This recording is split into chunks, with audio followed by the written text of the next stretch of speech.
So I am autistic, ADHD, dyslexic,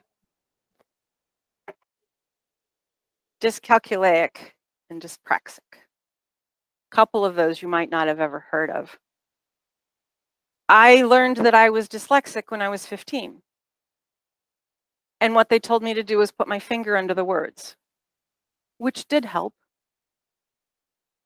What I learned over time is that what really helped is if I covered all the words except the one I was looking at. What I didn't understand then, because I'm not sure anybody did, was that dyslexia comes with some really wonderful things. I can 3D model in my brain. Now, I learned this within this last year that this was dyslexia. My experience of that was being in art class, and they say, here, draw the bowl of fruit, and I stand there or sit there and I stare at the bowl of fruit and I don't draw. And my art teacher says, why aren't you drawing? And I said, because I can't figure out how to do the sides and the back. And my art teacher would tell me, you can't see the sides and the back. And I wouldn't know what to say because, yes, I can. In my head, my brain was developing from what I saw in the front, what everything looked like in the back, and I didn't know how to represent that on a flat sheet of paper. Now, if the assignment was take this magazine picture and draw it here, that I could do. That was flat, this was flat. I could do that. But the second something came out into space in its 3D form, my brain started creating all of the things I couldn't see. And I didn't know how to explain that to anybody. I just knew that there was something preventing me from drawing flat when I saw three-dimensional. My autism, I did not know until I was 50. But I can tell you some of my experience of my autism growing up. Why does your face look like that? I don't know. What does my face look like? You look angry. You look guilty. Oh, that's a horrible one for me. Autism often comes with an exceptional devotion to truth and accuracy. And so if you tell me I look guilty, I don't know what to do with that because I have done everything in my power to know the rules, follow the rules, and be a good person. And you tell me I look guilty. I am expressing a thing that I can't control your response to. You laugh too loud, you talk too much, you're not talking enough, you laughed at that too late, you don't sit right, you don't stand right, you ask the wrong questions, and you don't belong here. When I learned that I could explain all of that with autism, I can't even tell you the joy I felt. When I started reaching out into the world, God bless social media for all of its problems, it brought me to a community I didn't know existed. And I found story after story after story after story of people like me. I didn't know there were people like me because I've been told my entire life, not only is there no one like you, but nobody would want to be. The most common thing I heard in high school was, I used to tell people, if you want to understand me, you'd have to be in my brain because I didn't know how to explain myself. And the comment back was, no, no one would want to be in your brain. So when I found all of these people, thousands of people, and they were sharing stories similar to mine, my heart sang and my heart broke. I didn't want anybody else to be living what I'd been living. I kind of popped out of the womb. Hi, Mom. I kind of popped out of the womb wanting to help the othered.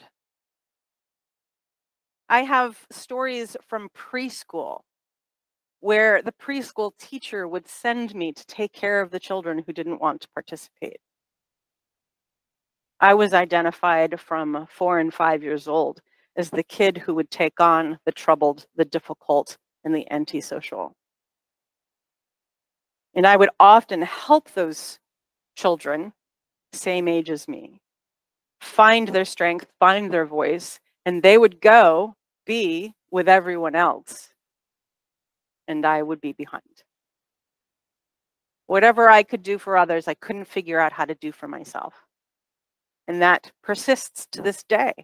I can do this. This is my comfortable space. I can talk to a room when I know my topic, I'm confident I know what I'm doing, and I'm in charge of it. But sit me at a lovely dinner with friends, and I tend to be very quiet. Unless, of course, they hit on one of my special interests, and then I have a lot to say. And then it's hard for me to read the table. Should I keep talking? Should I stop talking? And then I talk more because when I get nervous, I talk. Or I shut up. My experience of my ADHD, I was trained from a very small child how to sit properly for long periods of time while my insides were going nuts. My mom would buy me shirts with strings on them, so at least I could tie knots in the strings because I was such a fidgeter. But I learned one of the many masking skills I learned growing up, to sit very quietly and very still. And what I didn't understand until I started learning about the realities of ADHD was that a still ADHD person is an ADHD person living trauma. A masked autistic person is a person living trauma. And when you live trauma day after day after day, that turns into persistent PTSD. So why are we here? The title of my little talk. Why are we here? We're here because when I woke up to my identity as a neurodivergent person, I did what I've done since I was 3 and 4 years old. I started trying to figure out how to help because I can't read and hear all of these heartbreaking stories of children and adults who can't find services, who are not getting good access to medical care, who are finding it difficult to be out in public, who can't find jobs, who can't stay in jobs. All of the things you all know are going on. I can't know about that and not do something.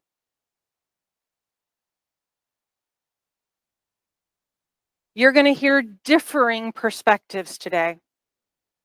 Some perspectives you're going to be like, yes, thank you for saying that. I agree with you. Some perspectives may make you want to eat the person who just spoke. Please don't. Part of the concept of INAS is to invite different voices who have unified goals. So whether we all agree on stage or in the virtual program of whether or not autism, ADHD, and all the things in the neurodivergent category are fundamentally disorders or disabilities, whether or not we agree on some of the hows to help, we all want the same thing. Better understanding, better access to care, better accommodation, more inclusive lives. We all want the same thing.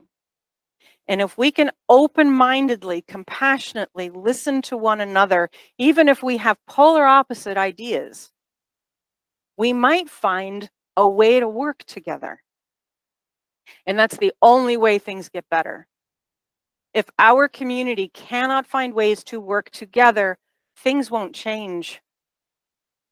And all of us will continue to be sad, frustrated, and left out.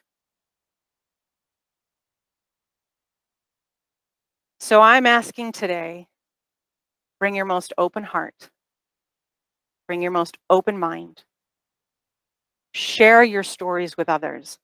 If you feel comfortable and able, talk to people you don't know and say, hey, I am neurodivergent. I have neurodivergent family. I work in the neurodivergent field. We've got rooms placed around for those conversations. Right across the hall, if you hear something here and you want to find other people who want to talk about it, there's a room right across the hall for that. If you start to feel a little overwhelmed and all this is kind of a bit much, there's a quiet room right across the hall. It's been set up so beautifully. It's precious in there. I love it. If you need to step out of here, but you still want to hear what's going on, step out these back doors. There's a screen in there playing what's happening here. It's a little more quiet out there. There are no vendors in that hall directly. There are chairs out there, so feel free to step outside. But most of all, consider what you hear today has seeds of possibility in it. Think about what you can do to nurture it, water it, give it light. And join your fellow community members in helping that grow. Thank you. Yay! So we've got some fun people who have helped make this happen.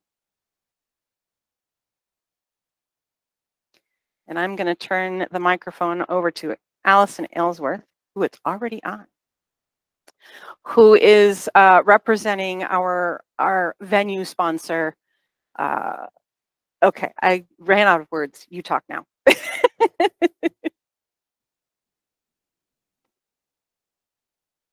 morning, everyone. I am Allison Aylesworth, and I'm on staff here at Union Center Christian Church. And on behalf of our church, I welcome you to this event. And we've been through a lot of transition over the past couple years, and then COVID on top of that. And for a long time, these hallways were empty.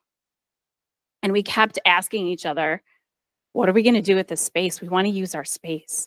And so when I met Dawn-Marie and she was talking about this conference, we were absolutely thrilled to be able to offer our space to bless the community, because that's what we want to do with this space. It's not just for Sunday mornings, it's for during the week for our community. And so that we are thrilled that you're here. We're thrilled that you're taking part in this, in our space, and we hope you feel welcome. Most of the volunteers have a green lanyard, are from here, and they know where to go and what's happening. So find them and ask them questions. Another reason we're really excited about this conference here is because we have many families, and we have had for years, who have neurodivergent children, neurodivergent parents. And we have just started to take steps, real steps, intentional steps to train our volunteers and really be intentional about making those particular children and families welcome here. And so we're thrilled that we're going to be learning together today, and so excited. So thank you for joining us.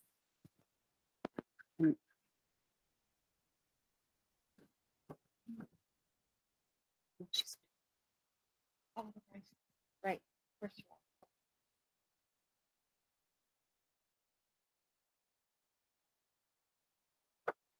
Hi, everybody. My name is Elizabeth Johnson. I'm the shelter manager at Rise. I'm here as a sponsor today. And I wanted to thank Dawn-Marie so much for having us, for including us. I have a lot of admiration for the work that she's doing. So thank you very much for including us today. So I'm the shelter manager at Rise Domestic Violence Services here in Broome County.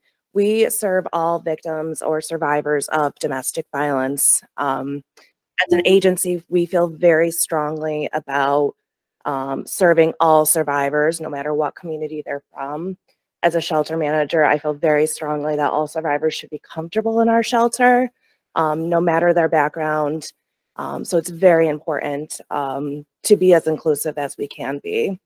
The neurodiverse community can be particularly vulnerable to abuse. Dawn-Marie's already talked a little bit about masking today. And when we mask, we typically look at other people around us for those cues of what is, you know, quote unquote normal, though I hate to use the word. And when you have an abuser who is telling you what I'm doing to you is normal, it's very difficult to parse out what is normal, what is abuse. So if you have somebody in your life that you are not quite sure about, are they treating me well? Are they not? Do I have a friend or family member who I think may be being abused? We are here for the entire journey of, is this abuse, to I need to leave, to I just need some counseling to help me deal with this. So we offer shelter services, we offer advocates who can go to court, help obtain an order of protection or a restraining order, and we have counseling services. I'll be out tabling today, so if anybody has any particular questions, my coworkers all know I love to talk about my job. So please come up if you have any questions. I am happy to talk. And thank you again so much.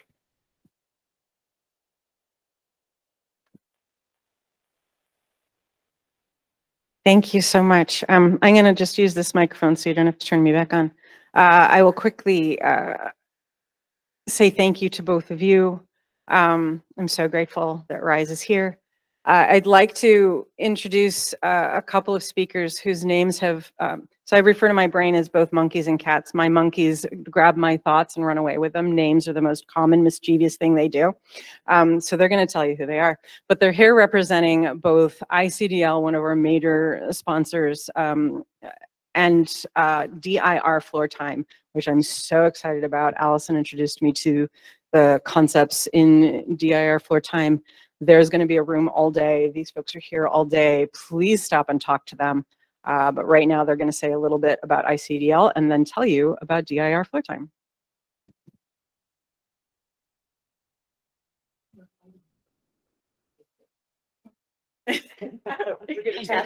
Yeah.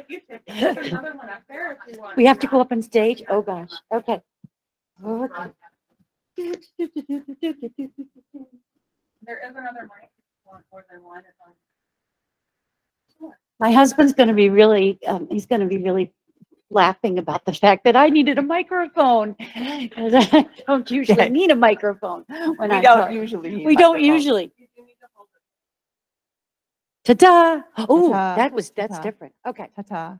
Ta-ta. Well, welcome everyone. I did want Allison to warn the community that Jackie and I are appearing together because that's a whole lot of affect in one room for the two of us.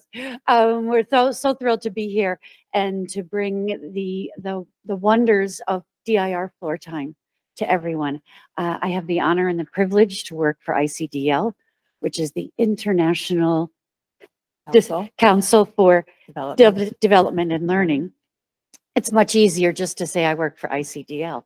I am an expert level therapist, so I teach others how to do floor time, and I teach classes on floor time, and I also have the privilege of working with many, many families, both here in the US and all around the world through our home program and through visits that we do. Floor time is an amazing way of being with another person. It's not a prescription. It's not do this or do that. What I get to do is join an individual where they are in their world at that point in time, and I get to develop a relationship built on safety and trust. And then I help that individual to engage with me. Then communication starts. Then we get to play together in these beautiful back and forths around great ideas. This past week, I got to play out a birthday party where a tent was the refrigerator, and that's where we were keeping the ice cream. And another area of the room, well, that was the oven, and that's where the cake was baking. And I got to be part of that with a little one. At ICDL, we are very firmly supportive of the neurodivergent community. We support ASAN, which is the Autistic Self-Advocacy Network, and their motto is nothing about us without us. As floor timers, we don't want to change. We want to support. We want to listen. We want to find out what the neurodivergent community wants us to know. And that's what we're going to do. I'm going to pass it over to Jackie. And Jackie has this great PowerPoint that she has developed. And so you're going to get a little bit more information about floor time. But between the two of us, I think we have 50 years. Oh, easy. Yeah, Easy. of floor time Easy 50 experience. years. I'm 26 years. Oh, I'm 26, 20, 28, 30 28. years. Yeah. So this is so firmly entrenched in us. If you see us in room 104, shameless plug, we're in room 104. Yeah. Come and join us and play with us, and we'll be able to support you in understanding what floor time is, because it is entrenched in our bodies. So thank you for having us, and I'm going to pass it over to Jackie, and I get to put this down now. Oh, Thanks. Thank you, Colette. So I'm Jackie Bartel. I am a retired special education teacher, and I spent 30 plus years working in the public education system. Most of you guys are from New York State. I am too, from upstate, from Rochester. I work for BOCES, and I am so honored to be part of this rather exciting event here to really start to talk about neurodiversity and how we think about this concept in 2022. ICDL is an organization that really, as Colette said, embraces this concept, and I was really quite moved by, really moved by Dawn's introduction. And one of the things, two things really struck me. I think one thing I heard her say was that she didn't belong. And I think that ICDL, one of the things that Floor Time and DIR really thinks about is how do we help people, everybody, feel like they belong in this world. And I think the other thing that really struck me that Dawn mentioned was about strength. Floor Time is a model that looks at strengths. We work to support people's strengths. We work to help people build on their strengths. We work to help people understand what are their strengths and how can they be used in their best interest to be able to be part of this world, to be able to be part of a shared world. And so I think that as an organization, that's something that we really work towards, and Floor Time, as Colette talked about, really supports that. So what I want to do now is kind of give you guys a brief introduction to what Floor Time is. And as Colette said, we are going to be hanging out in room 104. We have a table outside that we'll spend some time at too. We'd love to talk to you, share what we're doing, give you ideas about how to do this. But I'm going to do a little introduction so you have a frame of where to hang, what is Floor Time. And there's lots of opportunities to learn more about it as we go through the day. So. Okay, so Dr. Greenspan was a child psychiatrist, and it's his work that we're talking about. And it's based in infant mental health, the conceptualization in infant mental health. It is an evidence-based model. So there's a lot of people out there who say, well, we need evidence-based, blah, blah, blah, blah, blah. There is evidence-based to support it in a very positive way. All right, so it encompasses both a theory and a practice. So the theory that it thinks about is relationship-based model was developed by Dr. Greenspan. It is a philosophy that children and human beings need healthy emotional development. And we really heard that from a lot of what Dawn shared. Trauma, all of those pieces, that comes about because there isn't an opportunity and a stage set for healthy emotional development. And learning, because isn't that what the world wants us all to do, and what we need in order to be able to manage in this world, learning is dependent on healthy emotional development. Learning does not come first and then healthy emotional development. Healthy emotional development comes before the conceptualization of learning in the ABCs and the 1, 2, 3s. So that's the theory. And then the practice is Floor Time. And Colette talked about her Floor Time. She had a tent that turned into a refrigerator to store ice cream. What fun. It's fun. It's about joy. And the floor time is the how-to. It's the theory, the theoretical, utilizes the theory as the framework for intervention, and I want to change the word intervention to support, because we are not trying to change people. We are trying to support people in their own developmental journey. There's no prescription that says that everybody has to do it this way, okay? And together, the theory and practice build a comprehensive support framework for diagnostic support and intervention, if you're looking at it from that point of view. But again, we don't really want to keep that. That's not a word that we want to focus on. Support is really where we want to be. So we have a little video. This is a young man who is a neurodivergent individual, and he talks about his story and his journey with floor time. So he's in his late 20s right now. So he put this together about 1.5 years ago. So gives you some words about, he was one of the first customers of Dr. Greenspan.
So you can see here, that's my friend Austin, and he talks about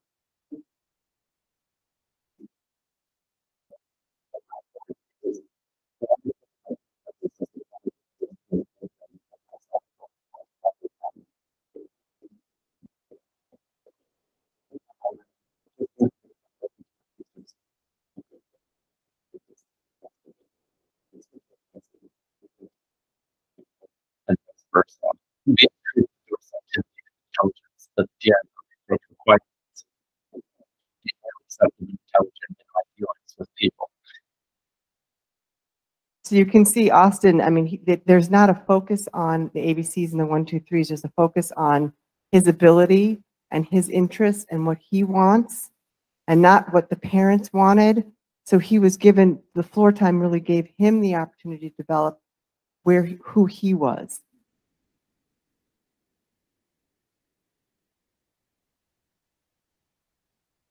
Okay, so it can be applied in all kinds of arenas with all kinds of, all ages of infants, toddlers, children. You can use it in schools, you can use it in communities, families, neurotypical, neurodivergent, at risk, developmental challenges, and across the lifespan. I was just in Vietnam in a international school, and for those of you who know, international schools are typically schools for a certain group of children, and not really children and people that are neurodivergent. However, in this particular situation, the child that I'm supporting, who is non-speaking, is the child of the owner of the school. So, and she has very much made it her mission that children who are neurodivergent can be included in her school. He's a non-speaking child, and we are now working with the use of floor time, with the framework of floor time, to make the school a place where all children can be supported, no matter how they present. And it's a really interesting and it's a really beautiful thing that's happening, because everybody in the community is learning how to embrace the neurodivergence of all of these different children. So it can be applied almost anywhere. Who can implement it? Everybody can. It's for everyone. Everybody, to understand the philosophy of it, it really speaks to respecting other human beings, looking for their strengths, finding those strengths, and developing them. So what is the D, the I, and the R? What do they really mean? The D is the functional, emotional, developmental capacities. And you will hear Colette and I say FEDCs. That piece tells you where to start. You understand where the person is in terms of their capacities, their emotional developmental capacities, and it gives you a sense of where to start and how should you interact with the person. So, you know, if you have my friend who is non-speaking in Vietnam, what he's working on right now is just to be able to be in a relationship with another person and to share attention with another person. What he's developing. So that's where we start. I don't start with speaking to him in long, long phrases because that's not something that he can manage right now. So it gives you a framework, okay? The I, individual differences, tells you what to avoid and what to depend on as you play and interact. Dawn gave us lots of examples about herself. You know, please don't clap loudly because that is too much for her to tolerate. That's an individual difference of hers. She talked about those monkeys and cats. That's another individual difference of hers of what happens in her brain. I love that analogy about flat versus three-dimensional. Nobody ever gave her the opportunity to articulate that about her because everybody wanted her to be the same. The I looks at each person and says, we have to look at each person as an individual, and we have to respect that individuality. And we have to make use of the strengths. I think it would be really cool. I want to talk to her more about that whole thing about that three-dimensional. How can we use that as a strength, as a way to grow? And with the knowledge of the D and the I, you forge the relationship. And it's inside the relationship that the magic happens, or that the joy happens. We have Colette and I work with someone, and she always talks about she's looking for the joy. And joy isn't about, haha, I'm so happy. Joy is this like ooey gooey, yummy feeling. And it's about that joy, and it's through the relationship that we get that joy when we respect the individual differences and when we understand where the person is on their own unique journey, how we connect. Okay, the D is the roadmap. So I've kind of gone through some of this because I get so excited. We get 3 slides. How the child's developing emotionally and cognitively. FEDCs create the developmental ladder, and we're going to look at the FEDs in a second. It orients us to the starting point. Where do we start, and what is next? Where is the child's strength, and what's next? Okay, so here's a review. If you think about these FEDCs, there are 16 of them. In most cases, you start to focus on the first 6. So here you can see capacity number 1, self-regulation and interest in the world. That means that you're able to be calm. You know, in Dawn's example, if you started clapping loudly, she would not have been calm. She would have dysregulated. Purposeful two-way communication, being able to be with another.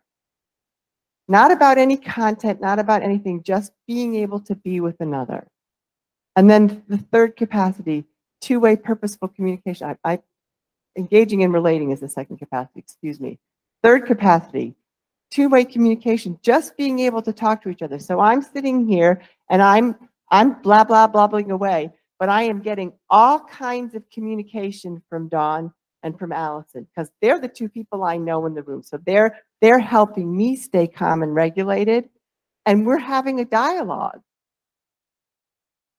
It's not about speaking. It's not about words. It's not about language. It's about being able to communicate with another person through gestures, through affect. Colette mentioned it when she started. When the two of us get together, there's a lot of it because we are just really bouncy, loud.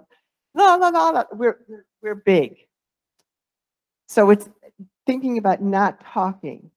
Fourth capacity, shared problem solving. We're not talking about solving big problems. We're talking about solving problems like earlier today. We were trying to get my PowerPoint going up there, and there were some things in them, and we collectively worked together to solve a problem. You know, it might be that Colette had a problem with this mic. You know, she didn't want to hold that mic. And so, you know, she's like, and I'm like, okay, I'll start talking. It's being able to do that with another. And then you get into symbolic thinking and logical building bridges between logical ideas. Symbolic thinking is when I have an idea in my head and I can share it with you. Dawn's example, I could see the round, the three-dimensional, and it was hard for her to share that with another person. That's thinking about in those higher capacities. So those are the FEDCs. Individual differences helps us understand others. What makes us, and those we are interacting with uniquely themselves? And you think about it in terms of sensory processing, motor skills, language skills, health status, family support, community support, trauma. All of those pieces are important. Where you are on the FEDCs in this moment, they can support or derail the developmental process.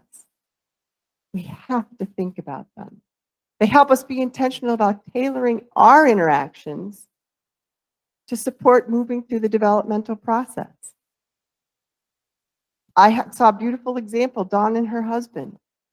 They have a lovely, lovely relationship to watch.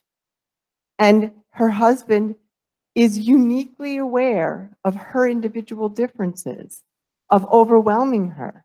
And vice versa, she's uniquely aware of his. And that's what makes it work. And there's the relationship. And inside that relationship, you get joy. And that's what it's all about.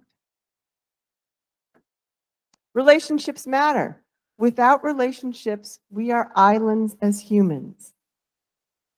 And there is no human who doesn't want to be in a relationship. The individual differences create the challenge. You think about Dawn. Dawn said at age 50, she finally figured out, ooh, who am I? And found a community of people who understood it. And she said her heart sank because she wanted to be in a relationship. And she wanted it. She wanted that. Okay? Relationships matter. Relationships are one of our most powerful tools in supporting development. And when you don't have the challenges, those individual differences sometimes are what makes it hard. So they support self-regulation. They help draw you into a shared world. They motivate you to attend and communicate, create a sense of purpose, and a foundation for learning, higher level learning. Dr. Greenspan said, there is no greater feeling than being understood. And I think we heard that profoundly from Dawn as she said gave her first words to us. So floor time. Floor time is the how-to. And Colette and I are going to we'll be reviewing videos in room 104 about how you do floor time and what are we doing when we do floor time.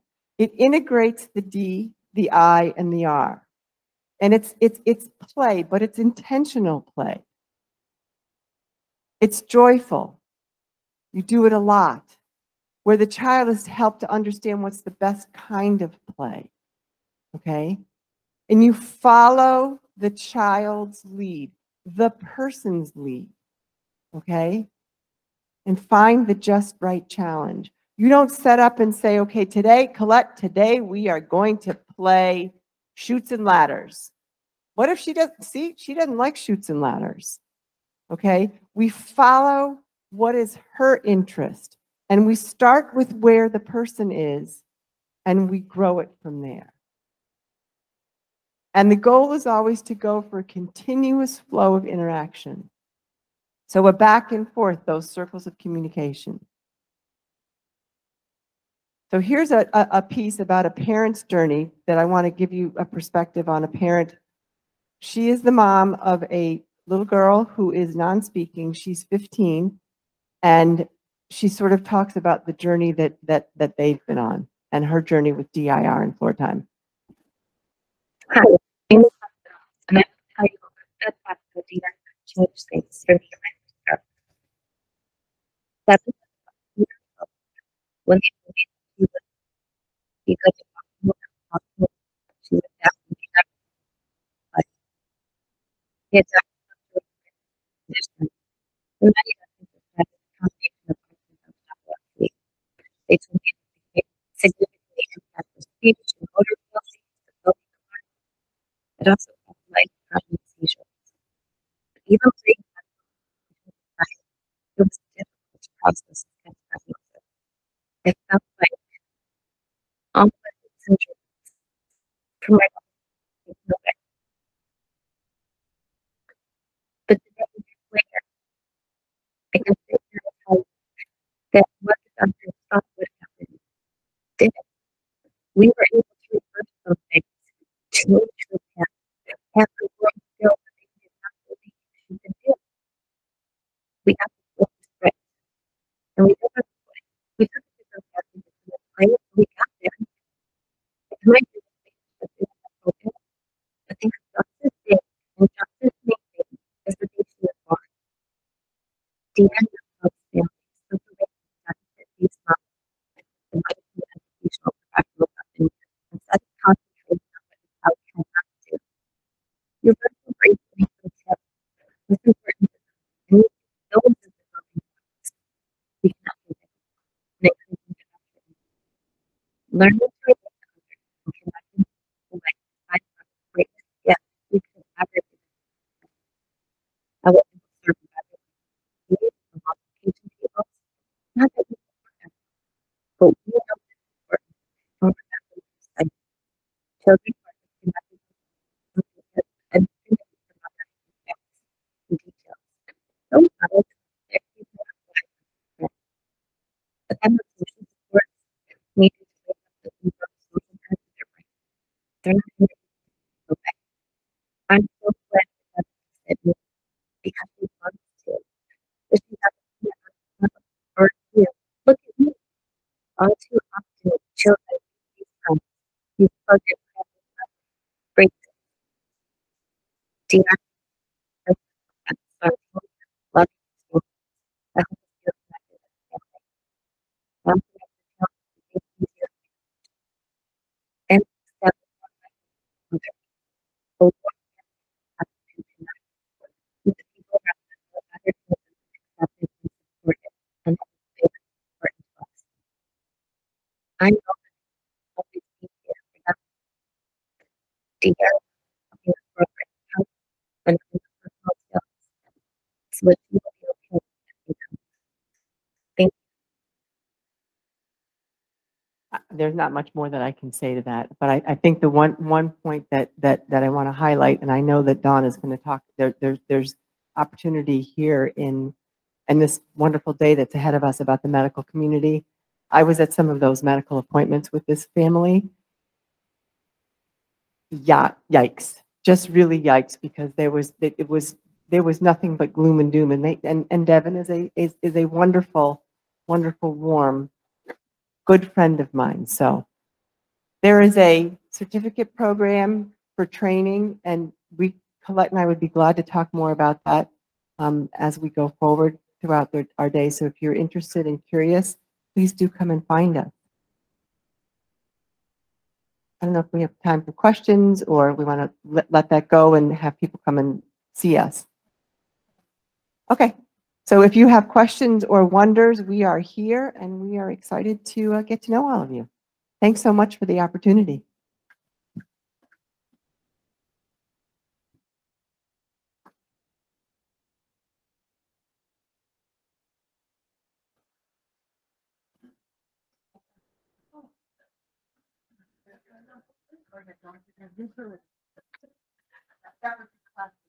Yeah, that would be classic. Thank you. Thanks, everybody. We're going to take a short break. We're a little over time. Sorry about that for anybody who starts to have anxiety when things don't fit the clock quite right. But come back in about 10 minutes and we will get started again.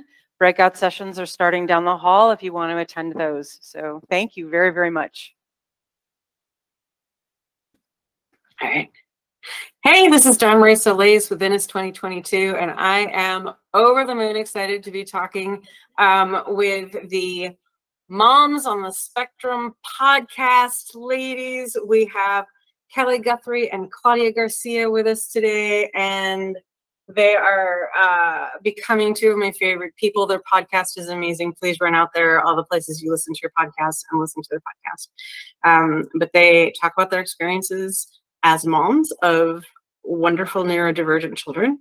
And gosh, where were you? I'm old enough, more old enough than you that you weren't doing the thing when I was doing the thing. I could have really used you.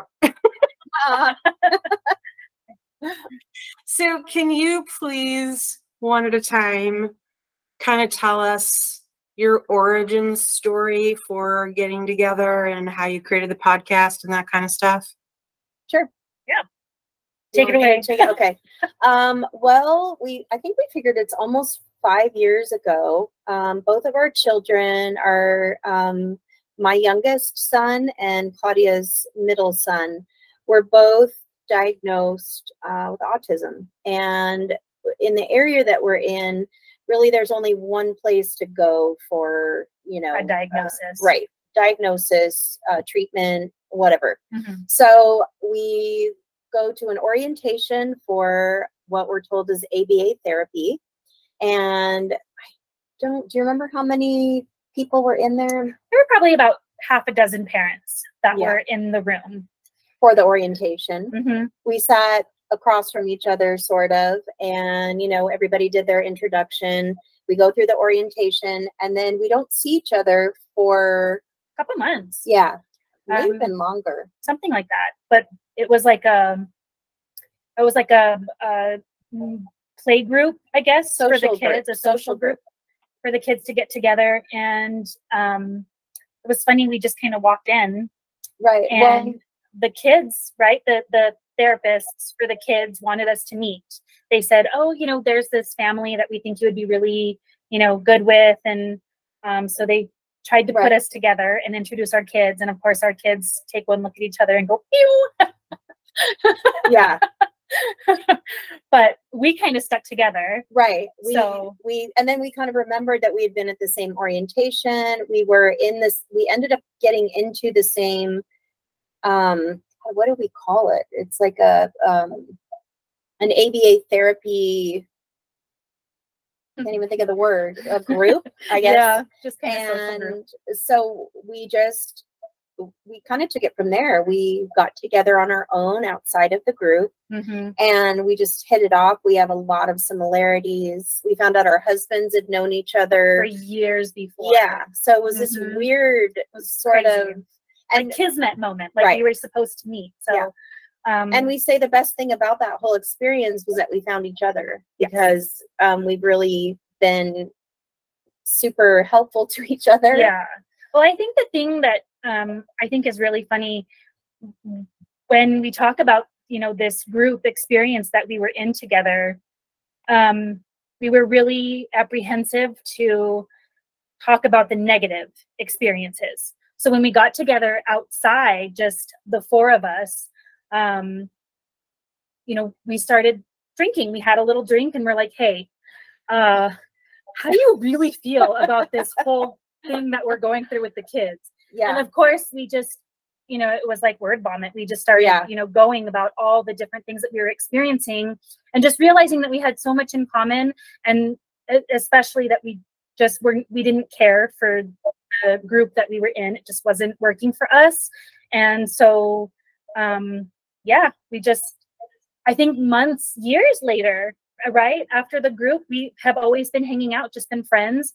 And we finally, I remember Kelly contacted me. We were texting and just going back and forth and just so frustrated with everything that was going on with our kids and wasn't going on, you know, with our kids. And finally, Kelly just said, you know what? We should do a podcast. That's what we should do. And we should talk about our experience. And I said, you're right, we should. Why are we doing this? And the rest is history. Here we are doing it. That's amazing. I'm having so many thoughts right now. My little psychology brain is going nuts over, I want to like hear what those conversations were. Listen to the podcast. Right.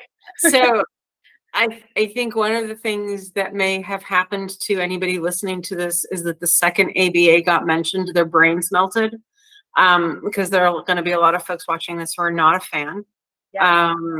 Same. And, you know, I want to be clear and compassionate that though much of the community may not feel that ABA is right for them, there are people who do feel it's right for them, and we're going to be respectful of that. So we're not going to go off on an ABA bashing tournament. But if there are ways that we can talk about your experience a little bit, just in terms of not the therapy as an ideology, but what your experience was. What were you experiencing that wasn't meeting your needs? What were you craving instead? Right. Do you want to go first, or? So yeah, you go. For us, for me and my husband personally, I think we were really hoping for our son to find ways of coping with I think at the age that he was when he got diagnosed, I think there was a lot of things that were really just kind of coursing through him and things that we were just ignorant of. We didn't know how to help him. And we were really hoping for someone to just say, hey, everything that's going on with your son is completely normal.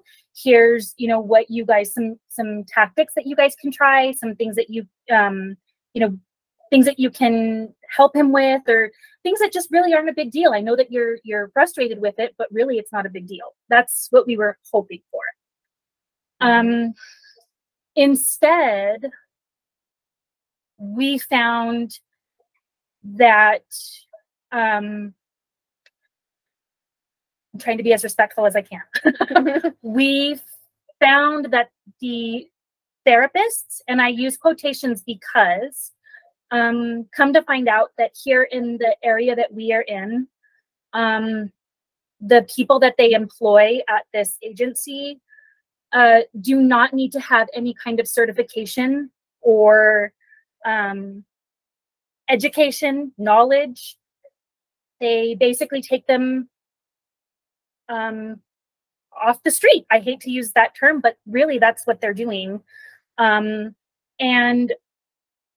just found out that they didn't have any experience. And so why am I using this person who doesn't know any better than I do how to help my son? And for me, in the 16 months that we were in this program, we had 4 separate therapists. And it was just very negative. The whole thing was just negative. And I think that, you know, if we were better at researching, we probably would have been able to find that out on our own without putting ourselves through that experience. Yeah, I would say probably a very similar thing. Our kids were 10 when they were diagnosed, and similar thing. We wanted, I think when you first get that diagnosis too, you want to do anything you can, anything and everything. For us, so we homeschool, so our schedule was a little bit more open.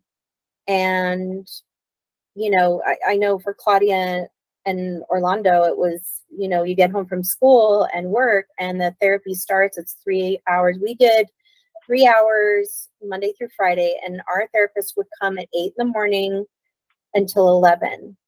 And she was a 20-year-old student, like psychology student.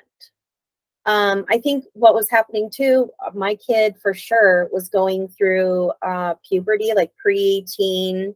There was all this stuff happening. And, you know, the 8 to 11, I don't know. It just really was, I think like Claudia, there were a couple of times when I said, okay, well, what happens? I know he's starting to go through puberty. How is that going to look? And of course, you know, she's 20 years old. She hasn't had any training in it. She didn't know what it was going to look like. Both Claudia and I have said we're dying to talk to someone that uses ABA or used ABA and it worked for them. Because at one point we were both like, did we even get ABA therapy? We weren't even sure. But it was very, you know, if he was sick or she was sick and couldn't make the therapy, then we would have to make it up by staying, you know, she would stay an extra hour. And I mean, that's a huge chunk of time. It's just very invasive, we felt. I mean, I guess the other thing too was, you know, part of a difficulty for my child for sure, and I know for a lot of people in the same situation, is that it's hard for them to bond with someone sometimes. You know, they're trying to figure out, how do I bond with that person? And just the nature of ABA, where, you know, she was not allowed to have a meal with us. Like if she came right in at breakfast time, she couldn't eat breakfast. We couldn't give her a birthday card, you know, anything that, so it's almost like confusing, you know, this is how you're a friend to someone, but then you can't, you know. One day we were just happened to be making cupcakes and, oh, it's your birthday. We had no idea it was your birthday. So we had to be sort of sneaky about, you know, just even saying happy birthday to her. So, you know, yeah, if there is anyone that would love to talk to us about ABA therapy that worked for them, I want to talk to that person, because I would love to, you know, share that with listeners who may be struggling with that too. So I'm just putting it out there. If there is anyone, we really do want to talk to someone about that. And I think that's generous and appropriate. You know, I really love Marie Montessori's concepts of education. Yes. And there are some Montessori schools that do an absolutely brilliant job. And there are unfortunately Montessori schools that do an abysmal job. Yeah. The poor Montessori schools shouldn't be the representation of the concept of Montessori education. But if you're there and it's not working for you, how do you know? Right? How do you get that experience? And so, you know, I appreciate that you're putting a legitimate and sincere call out there. You know, if there are people out there that feel they've had a good experience, to know why. And maybe this is a moment where we can talk a little bit about, you know, ABA is a behavior first concept in terms of therapy. And I am not personally someone who enjoys that perspective. I got asked a question by one of our speakers, you know, how would you describe neurotypical? And I don't have a description for that. And interestingly enough, it's very hard to find any kind of description. It's basically what isn't autism or what isn't neuro. It's like, you know, you learn in like 3rd grade that you can't define a word by using the word, and every definition of neurotypical says typical. Yeah, right. Yeah. So I don't think even the world has an idea of what that means. And so when we're talking about behaviors, helping a neurodivergent person approximate whatever quote unquote are appropriate behaviors, who has decided that behavior? Correct. Yeah. And so one of the things I use is, you know, if you look up diagnostic criteria for autism, you know, may struggle with eye contact is in there. Okay. Well, for Western English,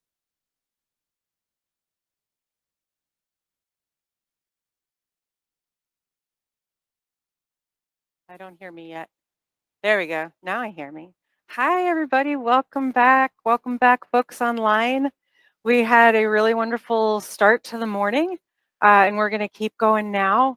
Again, for people who are here, breakout sessions are going on down the hall.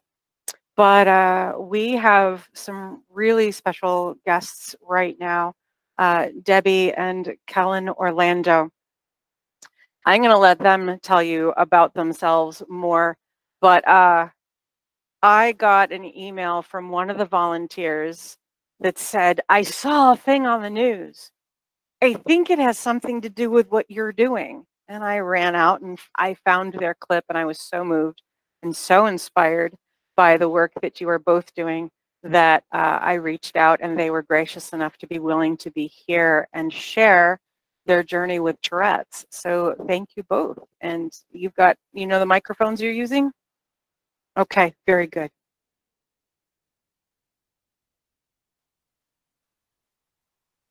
Is the green light on?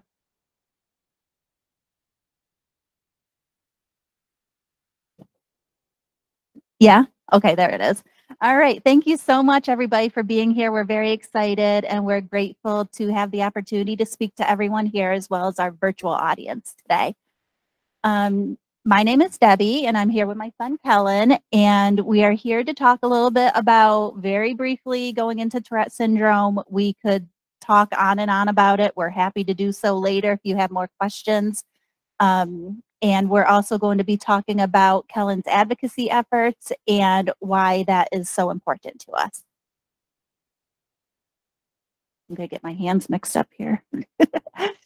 So like I said, my name's Debbie Orlando. I'm Kellen's mom. I'm also a pediatric occupational therapist. I work locally at a preschool here it's an integrated preschool for children with a variety of different diagnoses. And I was trained just a few months ago through the Tourette Association to become an education in-service volunteer to be able to speak at schools with different educators to help them learn more about how to best support their students with Tourette syndrome. And Kellen is 18. He was diagnosed with Tourette syndrome when he was 13, even though he began showing symptoms first at age 4. It was a very long journey for him to get the correct diagnosis, which caused a lot of ups and downs throughout the way.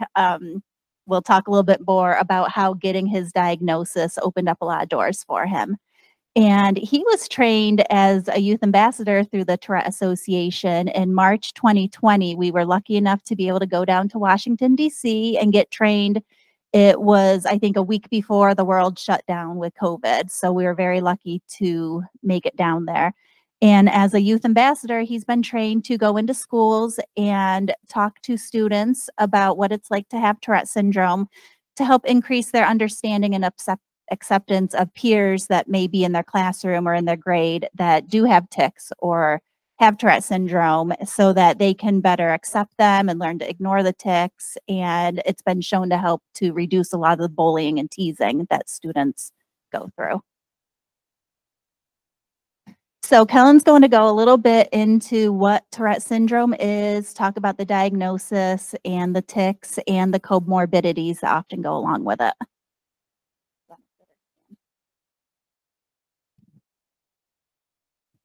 So Tourette syndrome is a neurodevelopmental disorder characterized by these things known as tics. Not the kind of tics that you have to look for after you go hiking, but motor and vocal tics. They can go along with Tourette's. Oh my God. Tourette's goes along with the other co-occurring conditions such as ADHD, depression, OCD, and anxiety. There's no known cure for Tourette's, but there's different treatments that can help the tics. And some people, their tics improve, but other people may have their tics persist into adulthood. 1 out of 100 children ages 5 to 17 has Tourette's or another tic disorder, but the CDC released new data that shows that that number is actually closer to 1 in 50 school-age children, and about half of those people will never get diagnosed with Tourette's. They're expecting or estimating that about half of the children, so they're saying 1 in 50 now. That information just came out this year with the most recent impact study through the CDC and Tourette Association. So they're saying 1 in 50 children has Tourette or another tic disorder. Half of them, they're estimating, are not getting the correct diagnosis because of lack of resources or lack of knowledge with medical providers. And as Kellen went through a long time without getting the correct diagnosis, these children are also not getting the support that they need because they simply don't know, what to call, what's going on with them. And teachers think that they're just causing trouble or not trying hard enough. So that's why it's really important to us to help increase knowledge about what Tourette syndrome is and to reach out to the community so that people may not have to wait as long to get the correct diagnosis like Kellen did. Understand. So tics, there's 2 main types of tics, motor tics and vocal tics. Motor tics are things like movements, so blinking, shrugging, nodding, head jerking. And then there's complex motor tics, which involve multiple groups of muscles, so stuff like clapping, spinning around. And then there's vocal tics, which are movements and noises, so stuff like coughing, sniffing, and yelling. And then there's saying just words or repeating what people say. And then there's corporalia, which is the term for obscenities, like what you'd see a lot in the media of people uncontrollably swearing. It is not common. It's about 10% of people with Tourette's have corporalia. Can you explain a little bit about what a tic feels like, or if you can control it, or what it's like to try to hold your tics in? With tics, sometimes you can feel them coming, other times you can't. And when you can, the best way I've heard to describe it is it feels like an itch that you need to scratch. And when you scratch it, it feels better. But until you scratch it, it takes up like a large portion of your mind and you can't concentrate on anything else. As I said earlier, there's a lot of common co-occurring conditions with Tourette's, such as ADHD, anxiety, OCD, depression, learning disorders, and sensory difficulties. So if you visit our table, or if you're watching virtually from home, if you go to Tourette.org, they use this wonderful iceberg illustration. What is above the water is labeled motor and vocal tics, and that's what people tend to think about when they hear somebody has Tourette syndrome. That's what's most visible. That's what brings the attention.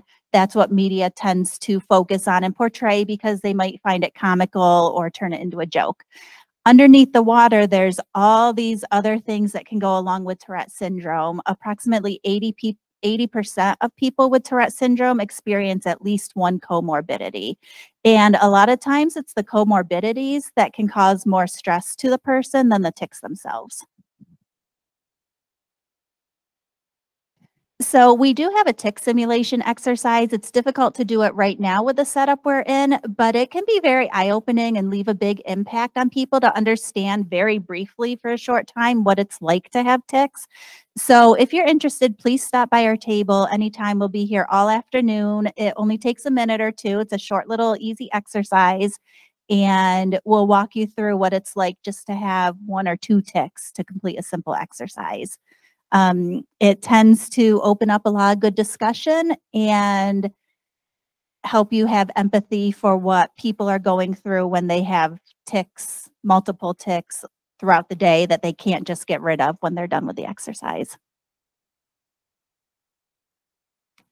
And we're going to go a little bit into why we advocate, especially with Kellen's experience. These pictures up here, they're so cute. You're so little. The first picture is Kellen was diagnosed in December 2017 when he was 13. And we were so fortunate just a few months later in March 2018 to be able to attend our first national Tourette conference in Washington, D.C. And do you want to talk about why that was amazing? The 2018 Tourette conference was my first experience being around anyone else that had somewhat similar experiences to me or had to go through what I went through. So just the experience of being able to be around other people that were like myself made me feel like I didn't have to hide my Tourette's, and it made me feel just the best feeling ever. So like I mentioned before, Kellen was diagnosed at 13, but he first began showing tics when he was 4. And I did what you're supposed to do, and I took him to the doctor, and he said, oh, it's probably just tics. Kids get tics, but we'll visit a neurologist just to make sure everything's okay. So we did. We went to a neurologist, a pediatric neurologist, and we heard the same thing. It's tics. Kids get tics. They'll probably go away. Nothing to worry about. And we thought, okay, great. And from what we could tell, Kellen's tics did go away after a little bit. And we thought we were past everything. What we didn't know then, and what we wish we had learned then, is that tics can come and go, and tics can change. And there's a saying that the only consistent thing about Tourette's is its inconsistency. You can't count on what tics somebody might have day to day, and it can be surprising what tics can be. Basically, if your body can do it, it can be a tic. And so Kellen went many, many years at school without the appropriate diagnosis. He did get diagnosed with some of the other comorbidities and was getting help at school for that. But even with that help, it wasn't enough. We had people who tried really hard to help us, but we were never on the right track. And so kindergarten, 1st grade, 2nd grade, 4th grade, 5th grade, 6th grade, phone call after phone call after phone call. Kellen did this. Kellen said this. Kellen did this. And I knew Kellen was not a troublemaker. Kellen did not want to draw attention to himself. And when I would talk to Kellen about, well, why did you say that? Why did you do that? Why did you refuse to do your work? Whatever the issue was that day. Oh, Mom, I tried so hard. I told myself not to say. I told myself in my head not to say that word, or I told myself not to do that, but then I did it anyway, and I didn't mean to. And as a parent, it's hard to know what do you do with that information. Your child says they're trying so hard to do the right thing, but they can't control it. And really, the teachers were at a loss how to help him.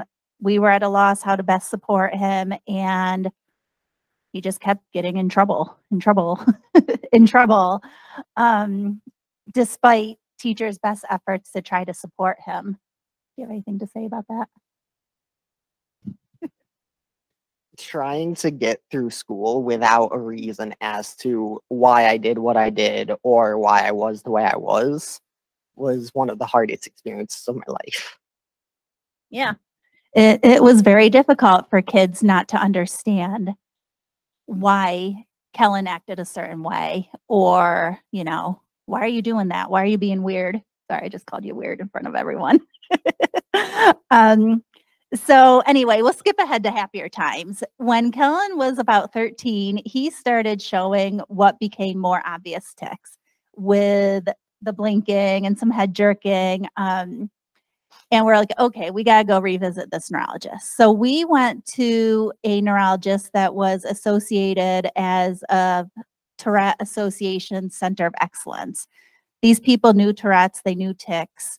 Kellen walked out that day with a diagnosis. He walked out of that office with a toolkit to bring to his teachers, answers for why he was doing things the way he was doing them. And I think that there was just a huge sense of relief to all of a sudden, all the pieces fit together. We see that iceberg that we saw, and all the little pieces about what makes up Kellen never really fit him in a box until we saw this picture and we understood, okay, he's got Tourette syndrome.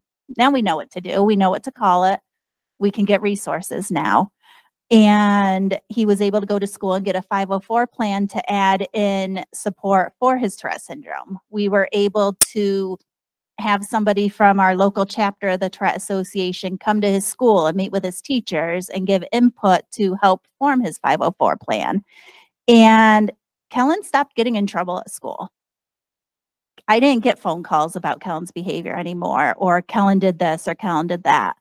Punishment does not work for Tourette syndrome. We have to remember it's a neurological disorder. You can't just tell somebody, stop having seizures, or just read better, or you can't tell them to just stop having tics. It's a neurological disorder, and the best way to support people with it is to accept them, to adapt as needed, and to be proactive. Figure out what's going to trigger him. Figure out what kind of supports he needs. If he's struggling, what can we do at school to help him? And school went so much better. He was on honor roll almost every semester. We won't count during COVID online learning because that was a mess in itself. But that made all the difference. And I think back to what if he had had these supports in place when we first went when he was 4, what differences there could have been. And so that's why it's really important that we want to get the word out about Tourette syndrome, because we don't want kids going through that anymore. Even as a pediatric occupational therapist, and I work with kids with special needs, and I see all sorts of different needs for kids. I had no idea that Tourette syndrome was right in my face, that it was living in my house, and I was looking at it every day, telling it to stop and be quiet, sit still. And I didn't know. There's not enough training about it. And since I've learned it, I've been able to use that information more professionally to kind of spot some symptoms or red flags in either people I know through coworkers or friends of the family, or people at the school that I meet, and kind of point them in the right direction. Hey, this looks kind of like something you might want to speak to your doctor about. Here's some information. Maybe you want to talk to your doctor a little bit about more these concerns. And that's what we want to reach people, is to let them know that Tourette syndrome is here. It's not just what you see portrayed in the media with people swearing and being silly about it. There's a lot more to it than what most people understand. So Kellen can talk a little bit more about his specific advocacy efforts, both at the national level and the local level. So in 2020, when I was chosen to be a youth ambassador, I was really happy because it gave me the chance to do things like this, to go talk about Tourette's, talk to people, and educate people about what Tourette syndrome is. So we went down to Washington, D.C. for the youth ambassador training through the Tourette Association. And then it kind of taught about public speaking and how to really best word how to educate people on what Tourette's is. So then we went to the Capitol to go talk with our senators and state representatives about Tourette syndrome.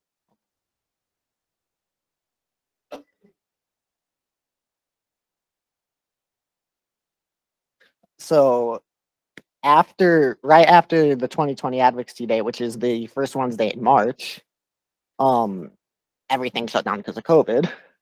So the past 2 years, Advocacy Day was virtual, which was a lot different of an experience. It was nice because I didn't have to wear a formal suit or anything for once. I hated that. But it was challenging because you don't get the face-to-face conversation. Instead, it's through a screen. But at the same time, it was more convenient because we had more people be able to go and talk to state representatives and senators because they could do it from their own home instead of needing to go like across the country for some people.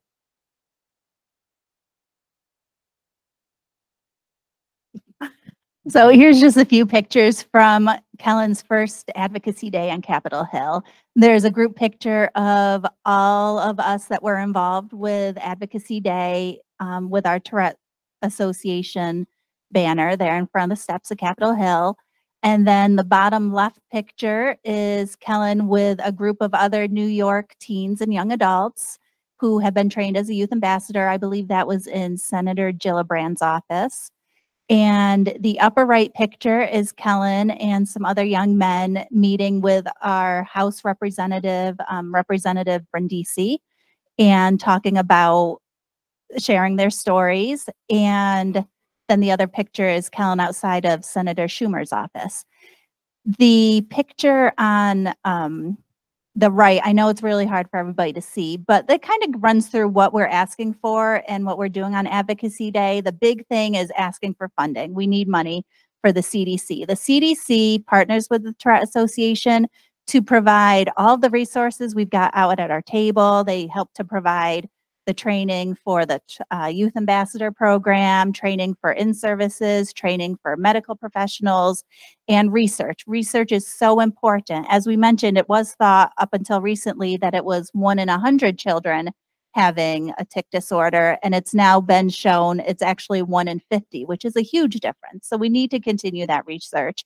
And also, there's not currently a cure for Tourette syndrome. There are some treatments and medications that are helpful for some people when they're experiencing distressing symptoms, but there's not really one standard really good treatment to help people who might seek assistance for their symptoms. And the really important thing I want to point out on this paper, I wrote it down because I knew I'd never be able to read it on that screen, is on that paper, we hand it out to the senators and representatives or their aides if we're meeting with them. And it gives some quick facts about Tourette syndrome. And one of the facts on that paper lists results of the Tourette Association's 2022 impact survey. In this survey, they noted that 48% of adults and 24% of children with Tourette's or a tic disorder has considered suicide at some point in their life. And that statistic is terrifying. As a parent, as a person with a tic disorder, as somebody who knows anybody with a tic disorder, that's terrifying. Almost 50% of people are considering suicide at some point. And then they also noted that 73% of adults and 50% of children impacted by a tic disorder reports feeling discriminated against, whether it's at school or on their job or at their church or in the community, at a movie theater. They're feeling a lot of discrimination. And so that's why it's so important for us to continue advocating and asking our government representatives to continue supporting funding so that we can continue with the research and the education and getting the support to those who need it.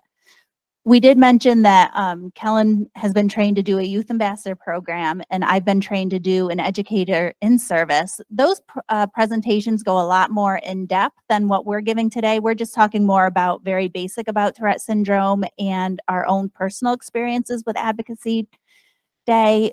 But if people are interested in setting up any of those types of in-services, then you can go to Tourette.org and contact the Tourette Association, and they will help you to set that up. And local advocacy efforts. So, as my mom mentioned with the Youth Ambassador Program, I'm able to go to places like schools, colleges, and community centers to talk about Tourette syndrome if there's a student there that's getting bullied or discriminated against because of his disability, since they can't control it. So one of the things me and my mom have done is when we went to the 2022 Tourette Syndrome National Conference in Minnesota, we were able to find out about this lovely thing for the proclamation. And what we did is we went to the Broome County Executive, asked them, hey, can you do this? And they issued a proclamation stating that it's June 4th, right? June 4th is Tourette Syndrome Awareness Day here in Broome County. And then there's also Tourette Syndrome Awareness Month from May 15th to June 15th. I think that's what it says. I kind of don't have the best vision. And so with those advocacy efforts, Kellen ended up doing a couple more TV interviews. And like Dawn-Marie mentioned earlier, that's how we ended up here. Somebody saw his interview and contacted Dawn-Marie, and we got invited to speak to everybody today. And so it just goes to show, you know, we were just looking to be able to get a local proclamation for our county to say, hey, look at our county executive is proclaiming Tourette Association Syndrome Awareness Day and in our county, just to spread some local awareness. But from those efforts, we've been able to come here and reach people that are here as well as virtually all over the country and even in other countries. So we're so incredibly grateful for that opportunity.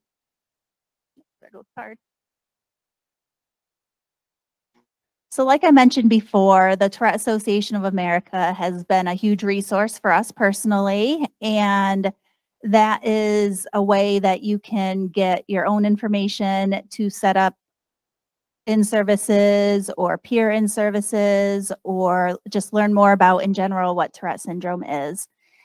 Our goal is, as people continue to advocate and learn more about Tourette syndrome or any difference, people in the community, they don't know what they're not experiencing on a daily basis, what they don't have, if they don't have interactions with people with tics or people who are autistic or have ADHD or physical disabilities, then they just don't even know what information they don't have. And when they can have more and more interactions and engagements with people who are neurodiverse, then that's how we increase our awareness and get more support so that people can be more tolerant and make room for all of our differences in the community.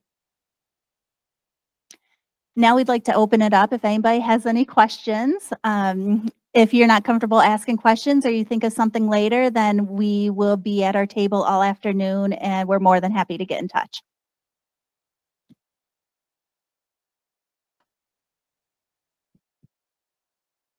Thank you very much for sharing with us. What makes you comfortable or uncomfortable? If I'm with somebody and I don't know them very well and you have a tic, what kind of response do you want? That is kind of a tricky question to answer because it can vary from person to person. But for me, I do like it when people ask me questions because then it gives me the opportunity, the opportunity to be able to explain it to them. But if in doubt, it's always recommended to just ignore the tics because tics are very suggestible, and if you bring more attention to it, they're going to happen even more. And so we definitely advocate for just ignoring the tics or following the person's lead. You know, if sometimes tics are funny, and if Kellen thinks it's funny, then I can think it's funny. And sometimes that helps to release a little bit of the tension around it. But again, it totally depends on the person. So you can follow the person's lead, but if in doubt, just ignore the tics. You know, it's no different than a sneeze or a cough or a scratch. It's just something their body has to do. There's a glitch that's making them do it. They can't stop it. And so just let them do it. Hi, thank you also for this. I have actually two questions, and I'm gonna start with the one that I think might be easiest. How does it change the conversation that a celebrity is out, like Billie Eilish? I heard her the other day in an interview talking about her Tourette's. Does that help at all with your advocacy? Does that change the conversation at all? I feel like it helps to show that there's important, famous people that also have Tourette's. There's also, like, I forget his name, but a Broadway actor that also has it. So I feel like knowing that there's like well-known people that have Tourette's can make it so more people can get educated and understand it. It was cool because she described it. So I was like, oh, and it was amazing. Yeah, I mean, part of it is, again, it's spreading awareness of this is what, you know, this is why this person might twitch or say things, or, you know, oh, I thought they were just a typical person, but turns out they have Tourette syndrome, and that's how Tourette syndrome can look. And when we went to the first national conference, we met all these people of different professions who were lawyers and doctors, and they can be astronauts and professional sports athletes and Olympic medalists, and they have Tourette syndrome and they can still be successful in life even if their symptoms are challenging. So my other question is a little bit the opposite of that. You said you went to the doctor and the doctor said, kids get tics. It's just a thing that kids do, which makes me think, then why don't all the teachers know about tics and what to do about them, even if it's not Tourette's? What, can you talk about that just a little bit? So I believe it's 1 in 5 or 20% of children will have what's called a transient tic, which is a tic that may just occur usually in young childhood, and it goes away after a couple months. It might be a little shoulder shrug, or it might be a little clearing of the throat, and it just goes away. And that's considered kind of common. And that's kind of what we were brushed off as, oh, it'll go away. I think another part of the question is just recognizing what tics are to begin with, because looking back now, I can name so many tics that Kellen had as he was younger, dropping on the floor or rolling in circles or saying things. I had no idea that's what a tic could look like. And sometimes tics can kind of appear in context and purposeful, but they're really not. You know, a swearing tic or yelling a racial slur when you see somebody may appear purposeful, but it's really not. It's no different than a tic just like scrunching your nose or shrugging your shoulders. It's just that tics can also be suggestible, so that the more you're telling yourself, you can't do that, don't say that, don't say that, that'll be so offensive, don't say that, then you have to say it. Does that answer your question? Okay. I guess it was just more of a, if kids do this, then teachers need to be taught not to be like, stop it when it's something that's a tic. Mm-hmm. So I feel like that ought to be part of teacher education. Yeah, and especially now, I don't know how many people have heard in the news or whatever about an increase or these TikTok tics, or just an increase overall in tics. I mean, people have experienced traumas over COVID with lockdowns and losing jobs and changes in schools. And it may be that a child had an underlying tic disorder or some of the comorbidities that they were already being treated for, ADHD or OCD or anxiety, and now all of a sudden the tics are starting to come out. And it's not that COVID caused them to have Tourette, but it was just kind of a catalyst to move things along. I mean, you can't change. You either have Tourette or you don't have it. It's, you know, there's a high genetic correlation between family members, that if somebody has Tourette syndrome, most likely people in the family, you'll find a history. They might have tics that were explained as, oh, odd habits that grandma does. Or you are likely to see family members who have a lot of the comorbidities, such as anxiety or autism or dyslexia. So yeah, I think a huge part is teachers just aren't aware of what could be a tic. And sometimes a kid might be having a tic, but they think that the kid's just being wiggly or being a class clown and trying to be funny and draw attention to themselves. So I think it's just, again, educating. So much education needs to be done so people can recognize that there is this thing that is called Tourette's, and it looks different than what people think they know about Tourette's. And the first step in supporting the person with Tourette's is to understand that that's what they have.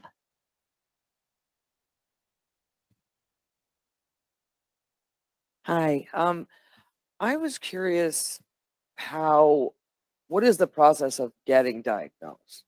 I'm guessing it's not like a blood test or a scan. Is it more of questionnaire, certain questions? How does that work when someone is being diagnosed for Tourette's? Tourette's is, because it's a neurological or a neurodevelopmental disorder, it's typically diagnosed by a neurologist. It can also be diagnosed by a psychiatrist. And it's more ruling out other things, making sure that there's not an underlying seizure disorder or allergies or eye problems or other medical reasons that could be causing whatever the potential tic may be that you're concerned about. And then it's taking a lot of family history and you know, looking at the length of time of you know, what possible tics you may have. It's the doctor decides, you know, is this a tic versus a self-stim versus a stereotypic behavior, and they kind of have the knowledge to figure that out and then look at your history and diagnose it from there.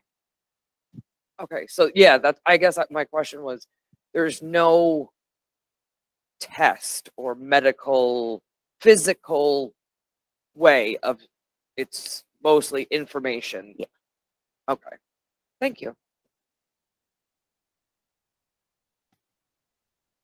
All right, thank you both so much. I really appreciate all the time and effort you put in. They do have a table out in the hallway, so please visit them there if you have any more questions.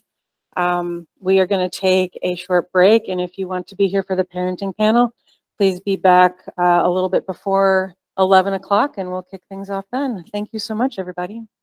Thanks a lot.